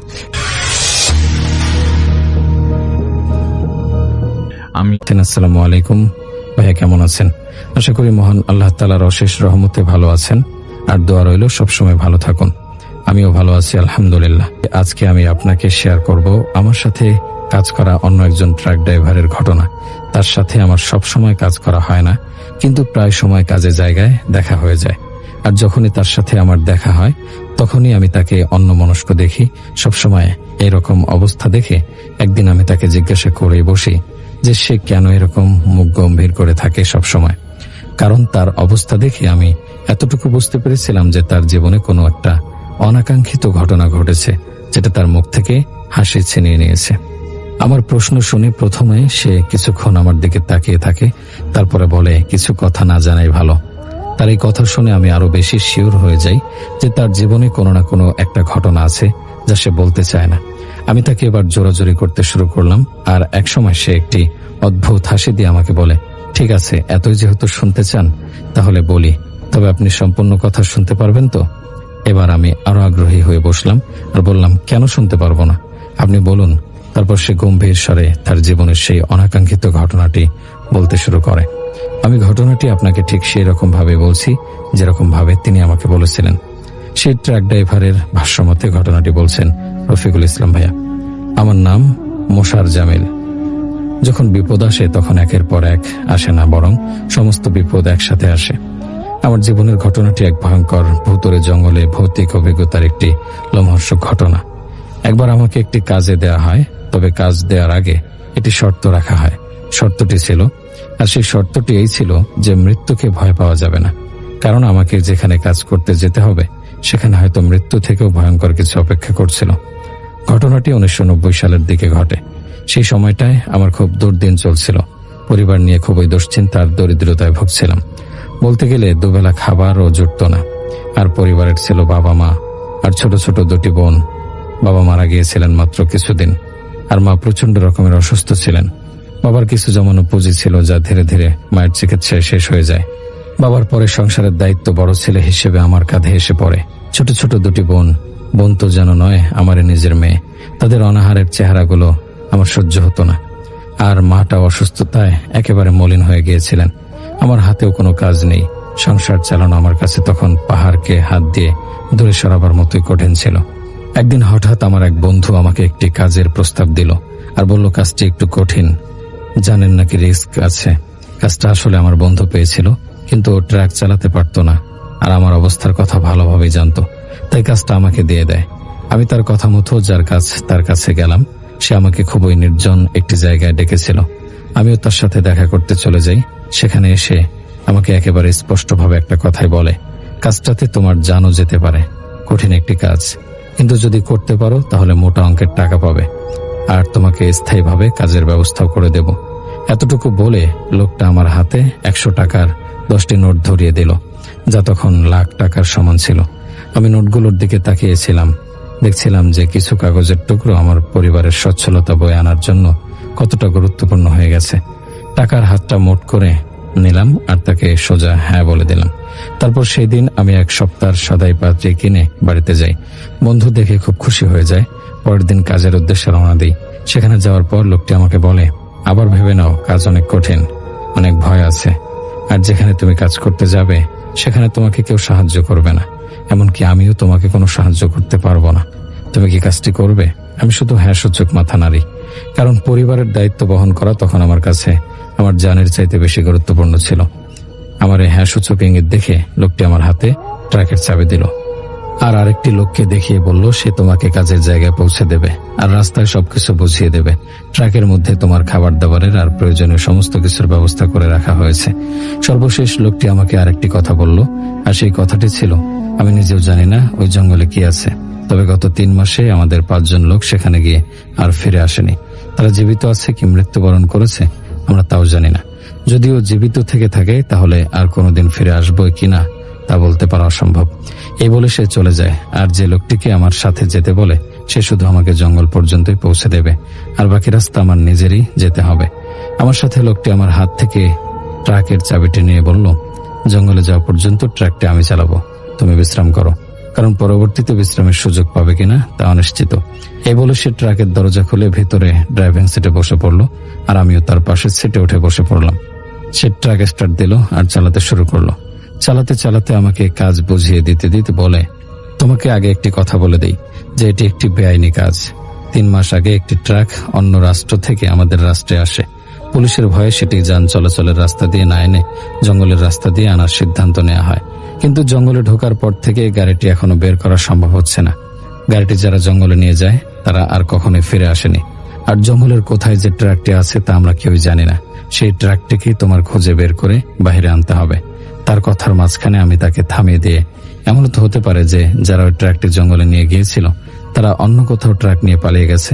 সে বলল, এরকম হওয়ার কোনো সুযোগ নেই, কারণ নিজেই যে জায়গা দিয়ে ট্রাক বের করা যেতে পারে সেই রাস্তার মাথায় আমাদের লোক পাহারারত আছে, যাতে করে তারা কোনোভাবে ট্রাক নিয়ে পালাতে না পারে।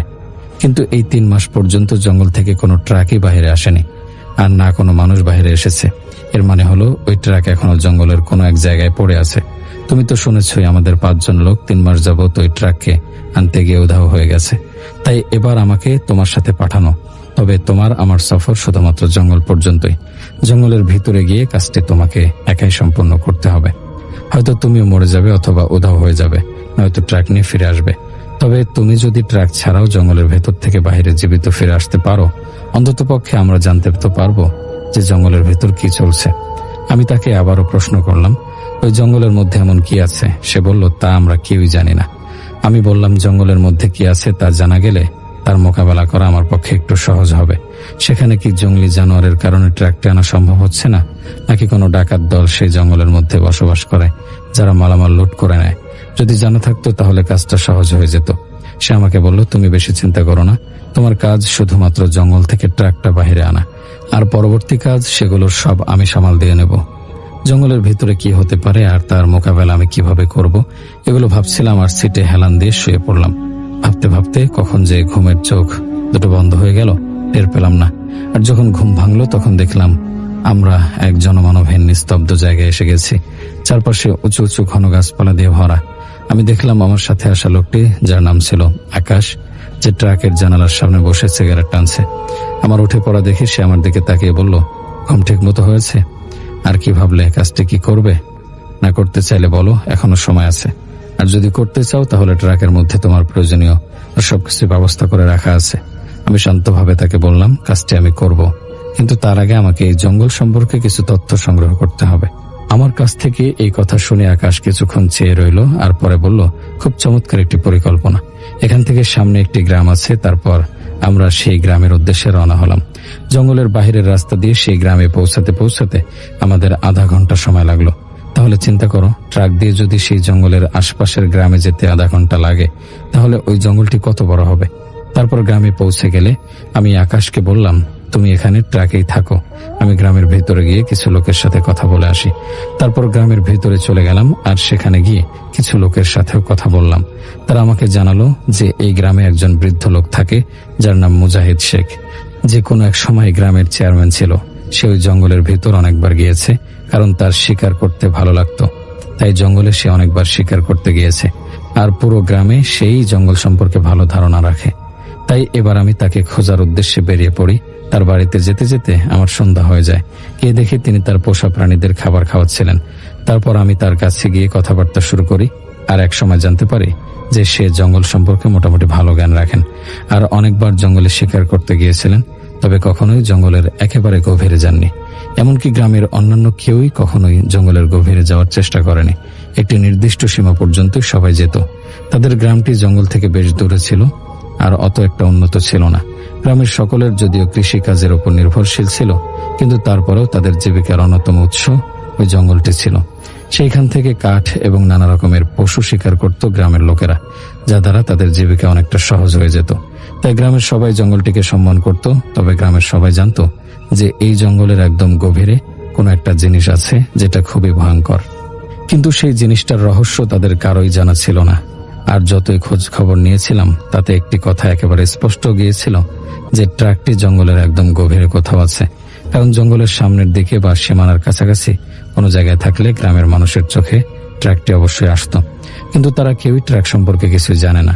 সবকিছু শুনে আমি মুজাহিদ সাহেবকে বললাম আমার সাথে জঙ্গলে যেতে। তিনি আমার প্রস্তাব শুনে কিছুক্ষণ চুপচাপ হয়ে বসে রইলেন, আর পরে রাজি হয়ে গেলেন। আসলে মানুষের এক এক ধরনের নেশা থাকে, আর তার নেশা ছিল গভীর জঙ্গলে শিকার করা, যা তিনি অনেক বছর যাবৎ করতে পারেননি, আর এখন আবার সুযোগ পেয়েছেন। তাই তিনি রাজি হয়ে যান, আর আমাকে বলেন কাল ভোরে সূর্যের আলো ওঠার আগেই ওই জঙ্গলের কাঁচা রাস্তায় উপস্থিত থাকতে। আমি ঠিক আছে বলে তার থেকে বিদায় নিয়ে আকাশের কাছে চলে যাই, আর ওকে সমস্ত কিছু বলি। কিন্তু আমরা মোটেও বুঝতে পারিনি যে আমাদের এই সিদ্ধান্ত আমাদের কোনো বিপদের দিকে বয়ে নিয়ে যাচ্ছে। জানলে হয়তো আর জঙ্গলের ভেতরে যেতাম না। যাওয়ার আগেই যে যার প্রাণ বাঁচিয়ে ফিরে আসতাম। মুজাহিদ সাহেব জঙ্গলে প্রায় সময় শিকারের পাশাপাশি গ্রামের হারিয়ে যাওয়া লোকজনদের খুঁজে বের করে পরিবারের কাছে দিয়ে যেতেন। তাই গ্রামের লোকেরাও তাকে খুব সম্মান করত। তার বাড়িটা ছিল জঙ্গলের সবচাইতে কাছের বাড়ি। তিনি তার বাবার কাছ থেকে শিকার করার কলাকৌশল শিখেছিল। তার বাবা তাকে প্রায় সময় জঙ্গলে শিকার করা শেখাতে নিয়ে আসতেন। তিনি ছাড়াও অন্যান্য লোকের জঙ্গলে শিকার করতে আসতো, তবে একটি সীমানা পর্যন্ত জঙ্গলের ভেতরে যেত। আর যারা বেশি বড় শিকার করতে চাইতো তাদেরকে জঙ্গলের আরেকটু গভীরে যেতে হতো।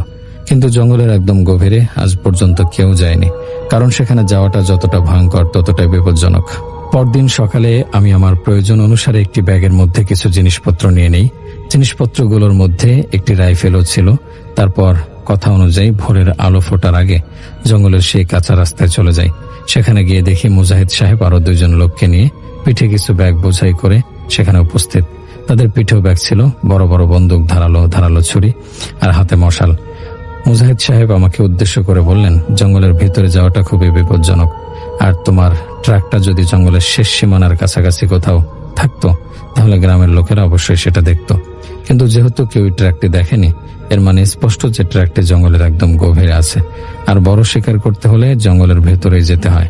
কখনো কখনো ভালো শিকার পাওয়ার জন্য 2-3 দিন পর্যন্ত জঙ্গলের ভেতরে কাটিয়ে দিতে হয়। আমি তার কথাগুলোতে হাস্যচক ভাবে শুধু মাথা নেড়ে যাচ্ছিলাম, আর তিনি তার কথা চালিয়ে যাচ্ছিলেন। বলছিলেন, জঙ্গলে অনেক অজানা এবং বিপজ্জনক জিনিস থাকে। তুমি কল্পনাও করতে পারবে না যে কখন তোমার সামনে কি এসে দাঁড়াবে, আর তা কতটুকু ভয়ঙ্কর হতে পারে। আমরা যেমন শিকার করার জন্য গভীর জঙ্গলে যাই, ঠিক তেমনি ওই জিনিসগুলোর সীমানার মধ্যে ঢুকলে আমরাও তখন তাদের শিকারে পরিণত হয়ে যাই। আর সমস্ত শিকারী তার নিজ সীমানার মধ্যে সবচাইতে শ্রেষ্ঠ শিকারী। তোমার জন্য এটা ভালোই হয়েছে, যদি তোমার ট্রাকটা পেয়ে যায় তাহলে সেই ট্রাকে করেই জঙ্গল থেকে বাইরে ফিরে আসবো। আমার জন্য এই সমস্ত জিনিসগুলো একদম নতুন ছিল। জঙ্গল, জঙ্গলের উঁচু উঁচু ঘন বড় বড় গাছ, থমথমে পরিবেশ, হিংস্র পশুতে ভরা, আবার অজানা শক্তির উপস্থিতি, সবকিছুই নতুন। তারপর আমরা আল্লাহর নাম নিয়ে জঙ্গলের ভিতরে ঢুকে পড়ি। তখনও ভোরের আলো ফোটেনি, আর জঙ্গলের সীমানার শুরুর দিকে পৌঁছে যাই। আস্তে আস্তে সূর্যের আলো প্রকাশ পেতে পেতে যখন সম্পূর্ণ প্রকাশিত হয়ে যায়, তখন আমরা পা রাখি জঙ্গলের ভেতরের অংশের শুরুর দিকে। আর এভাবে জঙ্গলের গভীর অংশে যাওয়া আমাদের সফর শুরু হয়ে যায়। মুজাহিদ সাহেব ভালো করেই জানতেন যে জঙ্গলের গভীরে যাওয়ার জন্য সকালের সময়টা সবচেয়ে বেশি ভালো। তাই হয়তো তিনি আমাদেরকে ভোরের আলো ফোটার আগেই জঙ্গলের সামনে আসতে বলেন। তারপর একটানা 3 থেকে 4 ঘন্টা হাঁটার পর মুজাহিদ সাহেব আমাদের সবাইকে বিশ্রাম নেওয়ার জন্য থামতে বললেন। তার এই কথা শুনে আমি যেন মনে স্বস্তি পেলাম, কারণ প্রায় 4 ঘন্টা ধরে একটানা হাঁটতে হাঁটতে আমার অবস্থা নাজেহাল হয়ে গেছে। যদিও জঙ্গলের পরিবেশটা ছিল ঠান্ডা আর নিরিবিলি, কিন্তু তার উঁচু নিচু আর পাথর, কঙ্কর ও ছোট বড় গর্ত বলা পথ খুবই ক্লান্তদায়ক ছিল। আমরা তখন জঙ্গলের মাঝখানে বিশ্রাম করার জন্য বসে পড়ি, আর সেখানে বসেই খাবার খেয়ে নেই।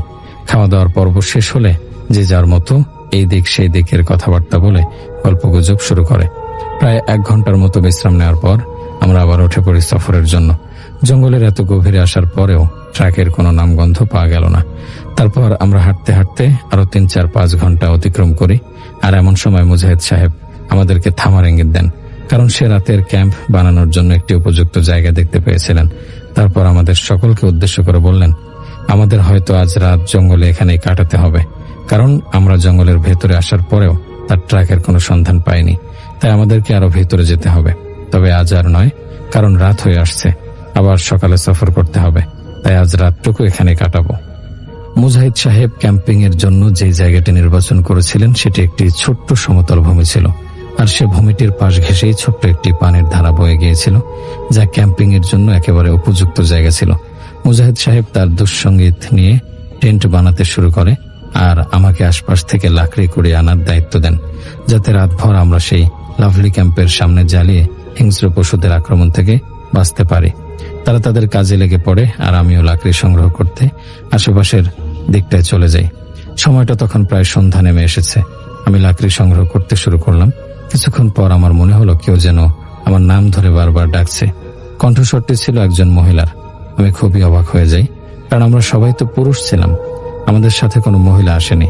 তাহলে এই মেয়েলি কণ্ঠ কার, আর সে আমার নাম কিভাবে জানে? আমি এই ব্যাপারটি থেকে নিজের মনোযোগ সরিয়ে আস্তে আস্তে ক্যাম্পিং এর জায়গার দিকে যেতে শুরু করি। আমার মনে ভয় হচ্ছিল, ইচ্ছা করছিল জোরে একটা দৌড় দিয়ে ক্যাম্পের সামনে চলে যাই। কিন্তু মুজাহিদ সাহেব বলেছিলেন এই ভয়ঙ্কর জায়গাগুলোতে এমন কোনো অনাকাঙ্ক্ষিত আচরণ না করতে, যার দ্বারা বিপদ আমাদের পাশ কাটিয়ে চলে যাওয়ার হলেও গলায় চেপে বসে। তাই দৌড় না দিয়ে আস্তে আস্তে ক্যাম্পের দিকে যেতে থাকলাম। আর যখনই ক্যাম্পে পৌঁছে যাই, তখন সবার আগে মুজাহিদ সাহেবের কাছে চলে যাই। তাকে দেখে আমার মনে হলো, আমার চেহারার ভঙ্গি দেখে তিনি বুঝতে পেরেছেন যে আমার সাথে কিছু একটা খারাপ ঘটেছে, যে কিনা তিনি আমাকে কিছু জিজ্ঞাসা করতে যাবেন। তার আগে আমি তাকে আমার সাথে ঘটা ওই ভুতুড়ে ঘটনাটির কথা বিস্তারিতভাবে বলি। আমার কথা শুনে তার চেহারার মধ্যে ভয় আর চিন্তা রেখা স্পষ্ট ফুটে উঠতে লক্ষ্য করি। তিনি কিছুক্ষণ ভাবনা চিন্তা করার পর বাকি দুজনকে ডেকে ঘটনাটি জানালেন, কারণ তার মতে এরকম বিপজ্জনক জায়গায় ছোট্ট থেকে ছোট্ট বিষয়গুলো একে অপর থেকে গোপন করা ঠিক নয়, কারণ এমন জায়গায় যে কোনো অনাকাঙ্ক্ষিত আওয়াজ বা ঘটনা ভয়ঙ্কর বিপদের সংকেত হতে পারে। তাই তিনি সবাইকে বিষয়টি জানিয়ে দিলেন। সমস্ত কিছু শোনার পর তারা এই বিষয়টিকে একটি আগত ভয়ঙ্কর বিপদের সংকেত হিসেবে ধরে নিলেন, আর একে অপরের সাথে পরামর্শ করে সিদ্ধান্ত নিলেন যে যত দ্রুত সম্ভব আমাদের সবাইকে এই জঙ্গল ছেড়ে দিতে হবে। কিন্তু যেহেতু রাত হয়ে এসেছিল আর জঙ্গল হওয়ার কারণে পরিবেশটা সাধারণের চাইতে বেশি বিদঘুটে কালো ছিল, তাই আবার পরামর্শ করে সিদ্ধান্ত চূড়ান্ত করলেন যে আজকের রাতটা এখানেই কাটাতে হবে কোনো রকম, কারণ রাতের বেলায় এই জঙ্গলে সফর করা একদম নিরাপদ কোনো বিষয় নয়। তাই রাতটা এখানে কাটিয়ে সকালের আলো ফুটতেই আমরা সবাই জঙ্গল ছেড়ে চলে যাব। আর এই সময়ের মধ্যে কেউই এমন কোনো আচরণ বা কাণ্ড ঘটাবো না যা আমাদের জন্য বড় বিপদ বয়ে আনবে। তারপর 4 জনে মিলে তাড়াতাড়ি টেস্ট তৈরির কাজ শেষ করি, আর পাশের একটি বড় গাছে উঠে যাতে বসে আশপাশটা পাহারা দেয়া যায় সে ব্যবস্থা করি। ধীরে ধীরে রাতের কালো অন্ধকার সম্পূর্ণ জঙ্গলের 1 ইঞ্চিতে ঢেকে ফেলে। সম্পূর্ণ জঙ্গলে পিনপতন নীরবতা বিরাজ করছে। চারিদিকে থমথমে হয়ে গেছে। পরিবেশটা দেখে এখন কেমন যেন গা ছমছম করছে। অজানা এক ভয় মনে উকি মারছে। এমন সময় আমরা জঙ্গলের চারপাশ থেকে নানান ধরনের পোকামাকড় আর পশুর অদ্ভুত আওয়াজ শুনতে পাচ্ছিলাম। আমরা সবাই ক্যাম্পের সামনে জ্বালানো আগুনের কাছে বসেছিলাম। আমি ছাড়া বাকি 3 জনকে দেখে মনে হচ্ছিল না যে তারা এত একটা ভয় পাচ্ছে। হয়তো অজানা ভয় আমাকে একাই গ্রাস করছে। কিন্তু ক্যাম্পের সামনে জ্বলন্ত আগুনটা আমার মনে সাহস সঞ্চার করছিল। রাত তখন আনুমানিক 9টা কি 9:30 বেজেছিল। ইতিমধ্যে মুজাহিদ সাহেব একটি সিদ্ধান্ত নিলেন যে প্রত্যেকে এক এক করে 2 ঘন্টার জন্য গাছে উঠে চারপাশ পাহারা দেবে। কিন্তু আমাকে পাহারা দিতে হবে না, কারণ না আমি জানতাম শিকার করতে আর নাই জানতাম জঙ্গলের হাবভাব সম্পর্কে। তাই তারা কোনো রকমের রিস্ক নিতে চাচ্ছিলেন না।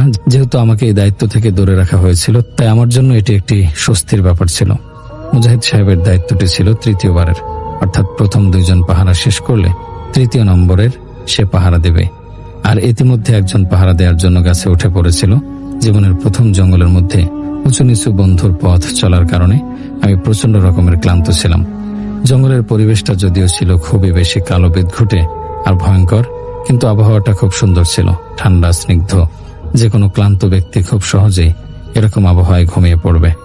আমারও চোখ লেগে আসতে দেরি হলো না, মুহূর্তের মধ্যেই ঘুমিয়ে পড়লাম। রাত অনেক গভীর হয়ে গিয়েছিল। হঠাৎ ঠান্ডার কারণে আমার শরীর কাঁপতে শুরু করে। কাঁপতে কাঁপতে আমার ঘুম ভেঙে যায়। ঘুম ভাঙার সাথে সাথেই আমার কলিজা কেঁপে ওঠে, কারণ আমি দেখলাম জঙ্গলের ঠিক মাঝখানে নিস্তব্ধ ভয়ঙ্কর জায়গায় আমি একা দাঁড়িয়ে আছি। আমার আশেপাশে আমার সঙ্গীরা কেউ নেই। আমি সম্পূর্ণ একা। চারিদিক বিদঘুটে কালো অন্ধকার, যেন কালো রং কেউ হার মানিয়ে ফেলবে। চাঁদের আলোতে অস্পষ্ট আর ঘোলা ঘোলা দেখা যাচ্ছিল সবকিছু। আমি খেয়াল করলাম আমার থেকে কিছুটা দূরে একটি পুকুর। ট্রাকটি ধীরে ধীরে পানির নিচে ডুবে যাচ্ছে, আর ট্রাকের পাশেই পানির উপরে দাঁড়িয়ে আছে একটি নারী মূর্তি। সাদা ছেঁড়া একটি কাপড় পরা, চুলগুলো এলোমেলো, রোগা পাতলা স্বাস্থ্য, কিন্তু অস্বাভাবিক লম্বা ছিল তার হাত আর পাগুলো, যেন একটি বিশাল গাছের আকৃতির সমান। তার ঠোঁটগুলোয় মনে হচ্ছিল 2 কান পর্যন্ত গিয়ে ঠেকেছে। এই দৃশ্য দেখে আমার শরীর আরো বেশি কাঁপতে শুরু করে। বুঝে উঠতে পারি না যে তার ভয় কাঁপছে নাকি ঠান্ডায়। এমন সময় হঠাৎ সে পানি থেকে লাফ দিয়ে এক গাছের উপরে চলে যাচ্ছিল, আর বিভৎস ঠোঁট দুটি ফাঁক করে জঘন্যভাবে হাসছিল। এমন দৃশ্য দেখে ভয় আমার অবস্থা নাজেহাল হয়ে যাচ্ছিল। শরীর থেকে যেন প্রাণটা বের হয়ে গেছে। নড়তে পারছি না। চোখের পলকে ওই অশরীরীটা এক গাছ থেকে অন্য গাছে লাফ দিচ্ছিল, আর মনে হলো এবার আমার ওপরে সে লাফ দেবে।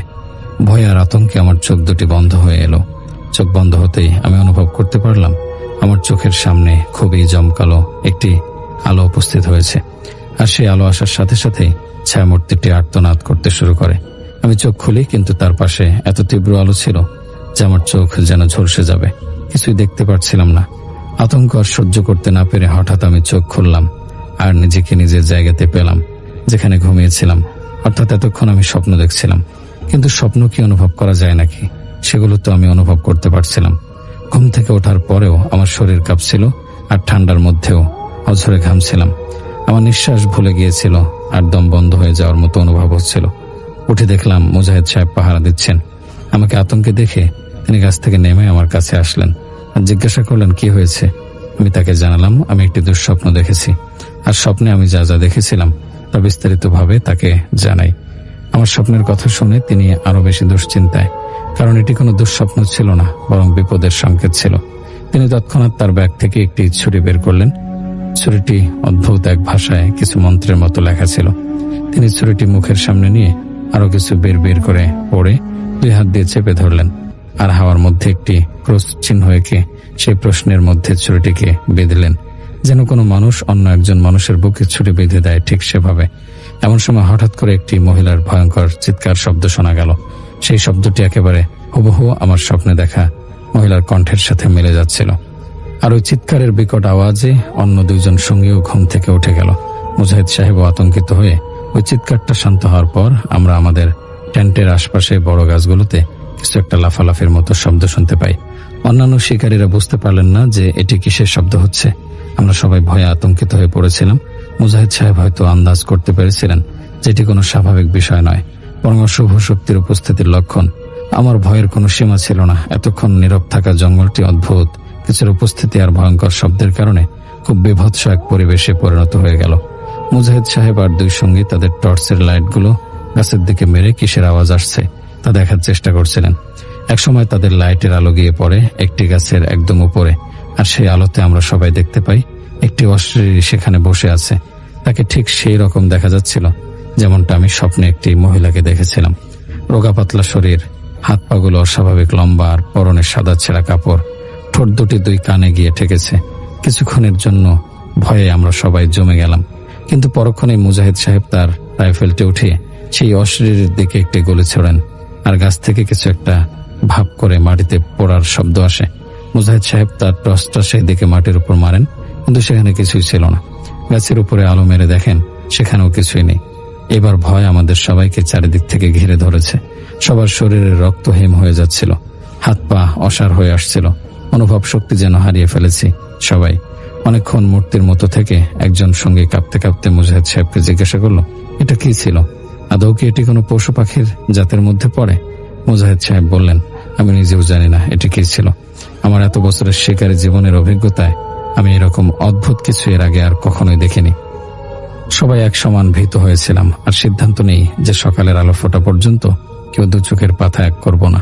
বাঁচতে হলে অবশ্যই জাগতে হবে। তারপর রাতভর পেঁচার মতো সবাই জেগে বসে থাকে। সামান্য শব্দ আসলেও ভয়ে একাকার হয়ে যায়। তারপর কোনো রকম সেই রাতটি কাটে, আর ভোরের আলো ফুটতে শুরু করে। ভোরের আলো ফুটতেই আমরা আর একদণ্ড দেরি না করে ক্লান্ত শরীর নিয়েই জঙ্গল থেকে বাহির হওয়ার জন্য রওনা দিই। 2 ঘন্টা প্রায় হাঁটার পর মুজাহিদ সাহেব আমাদেরকে বলেন একটু বিশ্রাম করে নিতে। বিশ্রাম করতে করতে আমরা সবাই লক্ষ্য করলাম মুজাহিদ সাহেবের মুখে এক অজানা চিন্তা। সে ভালো করে আশপাশের এলাকা আর পরিবেশটা দেখছিল। মনে হচ্ছিল খুব গভীর এক ভাবনায় পড়ে গেছেন। আমরা তাকে কিছু জিজ্ঞাসা করার আগেই তিনি হতাশার কণ্ঠে বলেন, আমার মনে হয় আমি রাস্তা হারিয়ে ফেলেছি। কারণ জঙ্গলে ঢোকার সময় আমি যে চিহ্নগুলো গাছের মধ্যে ছেড়ে গিয়েছিলাম সেগুলো এখন আমি আর দেখতে পাচ্ছি না। আমাদের জঙ্গল থেকে বাহির হওয়ার রাস্তা মনে নেই, ব্যাপারটি এমন না, কিন্তু আমার মনে হচ্ছে কেমন যেন বারবার আমরা ঘুরে ফিরে একই জায়গায় চলে আসছি, যেন গোল গোল একটি জায়গায় বারবার ঘুরছি। তাই এই কথা শুনে আমাদের পিলে চমকে উঠল। ভয় আমাদের বাঁচা যে নতুন আশাতে ফিরে পেয়েছিলাম সেটি যেন বিলীন হয়ে যাচ্ছিল আবার। তিনি বললেন, আমাদের আবার চেষ্টা করা দরকার। তাই সবাই আবার উঠে হাঁটতে শুরু করলো। প্রায় 2 ঘন্টা পার হওয়ার পর আমরা আবার আমাদের টেন্টের জায়গায় ফিরে আসি। এটা দেখে আমাদের সবার মাথাটা যেন ঘুরে যায়। ভয় আবার একই অবস্থা। আমরা মুজাহিদ সাহেবকে বলি, আজকের রাতটা এখানে কাটিয়ে দিলে হয় না? তিনি আমাদেরকে বললেন, না, তুমি স্বপ্নে যে অশরীরকে দেখেছো সে শুধু স্বপ্নে নয়, বরং বাস্তবেও আছে। আর এখন তো তাকে আমরা হামলা করেছি। সে আমাদের বাসস্থানের খবর জানে যে আমরা কোথায় থাকি। তাই এখানে আমরা একদমই থাকতে পারবো না। আমাদের এই জায়গা ছাড়া উচিত। তখন সকাল গড়িয়ে দুপুর হয়ে গিয়েছিল। আমি একটু ভয়ে আর সাহস নিয়ে বললাম, আর আমরা যেই ট্রাকটা খুঁজতে এসেছিলাম সেই ট্রাকটার কি হবে? মুজাহিদ সাহেব আমাকে 4-5টা দেখার ইশারা দিলেন আর বললেন, ওই জঙ্গলটা দেখছো? যদিও তুমি তোমার ট্রাক পেয়ে যাও, তাহলে কি মনে করো যে এইখান থেকে ট্রাক নিয়ে সহজে বের হতে পারবে? প্রাণ নিয়ে বের হতে পারলে তো ট্রাক পাবে। বোঝার চেষ্টা করো, যদি মাথা থাকে তাহলে পাগড়ি পড়তে পারবে, কিন্তু যদি মাথা না থাকে তাহলে পাগড়ি কোথায় পড়বে? মুজাহিদ সাহেবের কথাটি একদম ঠিক ছিল। তারপর আমরা আবারও চলতে থাকি। চলতে চলতে সন্ধ্যা নেমে আসে, কিন্তু এই জঙ্গল থেকে জীবিত বাইরে যাওয়ার কোনো উপায় রূপান্তর খুঁজে পাই না। একসময় সবাই নিরাশ হয়ে বসে পড়লাম। কারোর মধ্যে আর কোনো আশা নেই।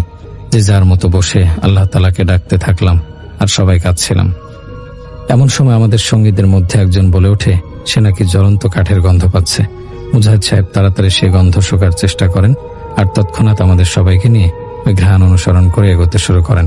কারণ আমরা ভাবছিলাম হয়তো অন্য কোনো শিকারী আমাদের আশেপাশে আছে, যে রাতে এখানে থাকার সিদ্ধান্ত নিয়েছে আর আগুন জ্বালিয়েছে। হয়তো সে একা নয়, অন্য কোনো মানুষও তার সাথে থাকতে পারে। তাই দ্রুত গতিতে আমরা সেই গন্ধকে অনুসরণ করে এগোতে লাগলাম। প্রায় 10-15 মিটার এগোলে পরে আমরা দেখতে পেলাম একটি বাঁশঝাড়ের সামনে ছোট্ট ঝুপড়ির মতো তাঁবুর নিচে একটি লোক। তাকে দেখে আমরা খুব অবাক হলাম, কারণ সে দেখতে অসম্ভব রকমের সুন্দর ছিল, আর তার শরীর থেকে খুবই মিষ্টি গন্ধ বের হচ্ছিল। তাকে দেখে আমাদের সবার মনে অদ্ভুত শান্তি লাগতে শুরু করে। সে চোখ বুজে ওই তার নিচে বসে কিছু একটা করছিল। মুজাহিদ সাহেব তাড়াতাড়ি তার কাছে গেলেন আর নগ্ন কণ্ঠে সালাম দিলেন। তাকে দেখে আমরাও সালাম দিলাম। কিছুক্ষণ পর ওই ব্যক্তি চোখ খুলল। তার পরনে সাদা ধবধবে একটি পাঞ্জাবি ছিল। অসম্ভব সুন্দর নুরানি চেহারা। খুব ভালোবাসার কণ্ঠে তিনি আমাদের সালামের উত্তর দিলেন। আর আমাদের কিছু বলার আগেই তিনি বলে উঠলেন, চিন্তা করো না, আজ রাতটা তোমরা সবাই আমার সাথে কাটাও। সকালে আমি তোমাদেরকে জঙ্গলের বাইরে দিয়ে আসব। তার কথা শুনে আমাদের চোখ কপালে উঠে গেল, কারণ আমরা তো এখন পর্যন্ত তাকে কিছু বলিনি। তাহলে সে কিভাবে জানলো? এই কথা শুনে মুজাহিদ সাহেব আস্তে আস্তে নম্র কণ্ঠে তাকে কাল রাতের সমস্ত ঘটনা বললেন।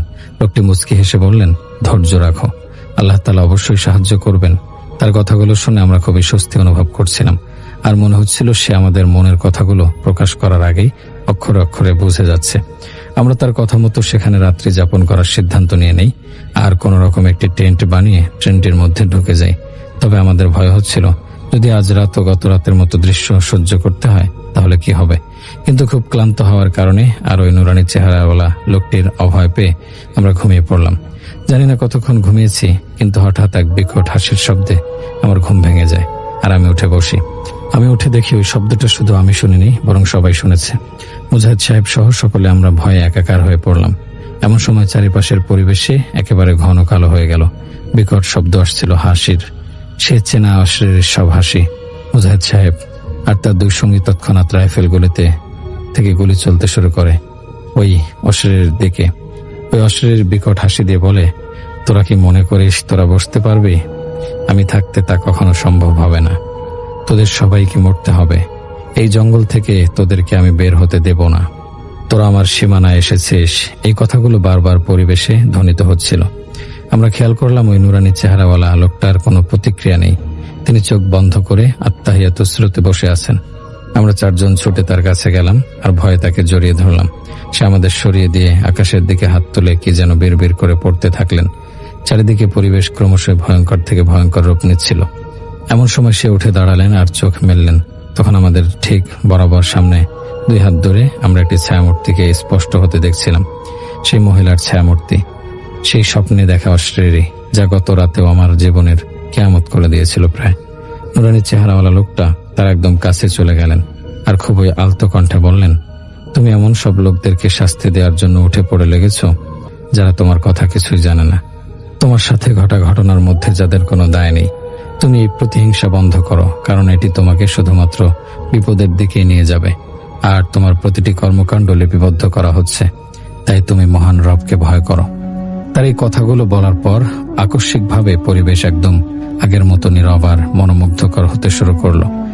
ওই ছায়ামূর্তি নারীটি আমাদের চোখের সামনে থেকে ধীরে ধীরে উধাও হয়ে গেল। সম্পূর্ণ পরিবেশ একদম সুস্থ স্বাভাবিক হয়ে উঠল। আমরা অবাক হয়ে তার দিকে তাকিয়ে রইলাম আর মহান রবের শুকরিয়া আদায় করতে শুরু করলাম। তিনি আমাদের দিকে তাকিয়ে শুধু বললেন, এখন ঘুমিয়ে যাও, সকালে জঙ্গল থেকে বাইরে নিয়ে যাব। এই বলে তিনি আমাদেরকে আমাদের টেন্টের মধ্যে ঢুকিয়ে নিজের ঝুপড়িতে চলে গেলেন। আমরা এবার মনের শান্তি নিয়ে একটি প্রশান্তির ঘুম দিলাম। আর সকালে যখন উঠলাম তখন আমাদের চোখ ছানা বড়া হয়ে গেল, কারণ আমরা সেই কাঁচা রাস্তার উপর ছিলাম যেখান থেকে সবাই একসাথে জঙ্গলের ভিতরে গিয়েছিলাম। আমাদের আশেপাশে দূর দূর পর্যন্ত কোনো জায়গাতেই ওই নুরানি চেহারাওয়ালা লোকটিকে আর দেখতে পেলাম না। খুব খুঁজছিলাম আশেপাশে, খুঁজতে খুঁজতে এক সময় মুজাহিদ সাহেব তাকে জঙ্গলের খুব ভেতর দেখতে পান আর আমাদেরকে ডেকে বলেন, ওই দেখো, সে ওই দেখো। এই বলে যে কিনা আমরা জঙ্গলের মধ্যে আবার পা রাখবো, ঠিক এমন সময় তিনি রাগান্বিত হয়ে আমাদের ইশারায় বললেন, জঙ্গলের ভিতরে আর পা রাখতে না। মুজাহিদ সাহেব আর বুঝতে বাকি রইল না যে তিনি আর চান না আমরা জঙ্গলের সীমানায় এক পাও এগোই। ইশারা করে তিনি সেখান থেকে উধাও হয়ে গেলেন। আমরা সবাই রাস্তার মধ্যে সিজদায় পড়ে গেলাম। খুব শুকরিয়া আদায় করলাম মহান আল্লাহ তাআলার, যিনি ভয়াবহ পরিস্থিতিতে আমাদের জন্য ফেরেশতার রূপক এক অস্তিত্বকে পাঠিয়েছেন। আর কৃতজ্ঞতার স্বরূপ ওই নুরানি চেহারা বলার জন্য অনেক দোয়া করি। তারপর দ্রুত সেখান থেকে মুজাহিদ সাহেব আমাকে তার দুই সঙ্গী সহ ট্রাকের সামনে পৌঁছে দেয় আর নিজেরা নিজেদের গন্তব্যে চলে যায়। রাতে অপেক্ষারত আকাশ আমাকে দেখে খুব প্রশান্তির হাসি হাসে। আমি ট্রাকের মধ্যে গিয়ে তাকে সমস্ত ঘটনাগুলো বিস্তারিত বলি। সে আমাকে জানায় গত রাতে নাকি সে একটি নারী কণ্ঠে আওয়াজ শুনেছিল, যে আওয়াজটি তাকে বলেছিল, তোর সঙ্গে আর ফিরে আসবে না, কারণ সে বিপদে পড়েছে আর তোর সাহায্য চায়, তুই জঙ্গলের ভেতরে আয়। এগুলো বলে ওই আওয়াজ থেমে যায়, কিন্তু সে ভয় পেয়ে জঙ্গলের ভিতরে যাওয়ার সাহস করে না আর এখানে আমার জন্য অপেক্ষা করতে থাকে। আনন্দে সে আমাকে আর আমি তাকে জড়িয়ে ধরি আর ওই জায়গা ছেড়ে দ্রুত ফিরে আসি। স্বপ্নে আমি যে দেখেছিলাম ট্রাকটি পানিতে ডুবে গিয়েছে, তার শুধু স্বপ্ন ছিল না, তা ছিল সত্য। তাই কাজ সম্পন্ন করতে না পারায় আমাকে আর কোনো টাকা দেওয়া হয়নি আর আমিও কিছু বলিনি। সেই থেকে আমি ট্রাক চালাতে খুব ভয় পাই। এই ছিল আমার জীবনের এমন এক অভিজ্ঞতা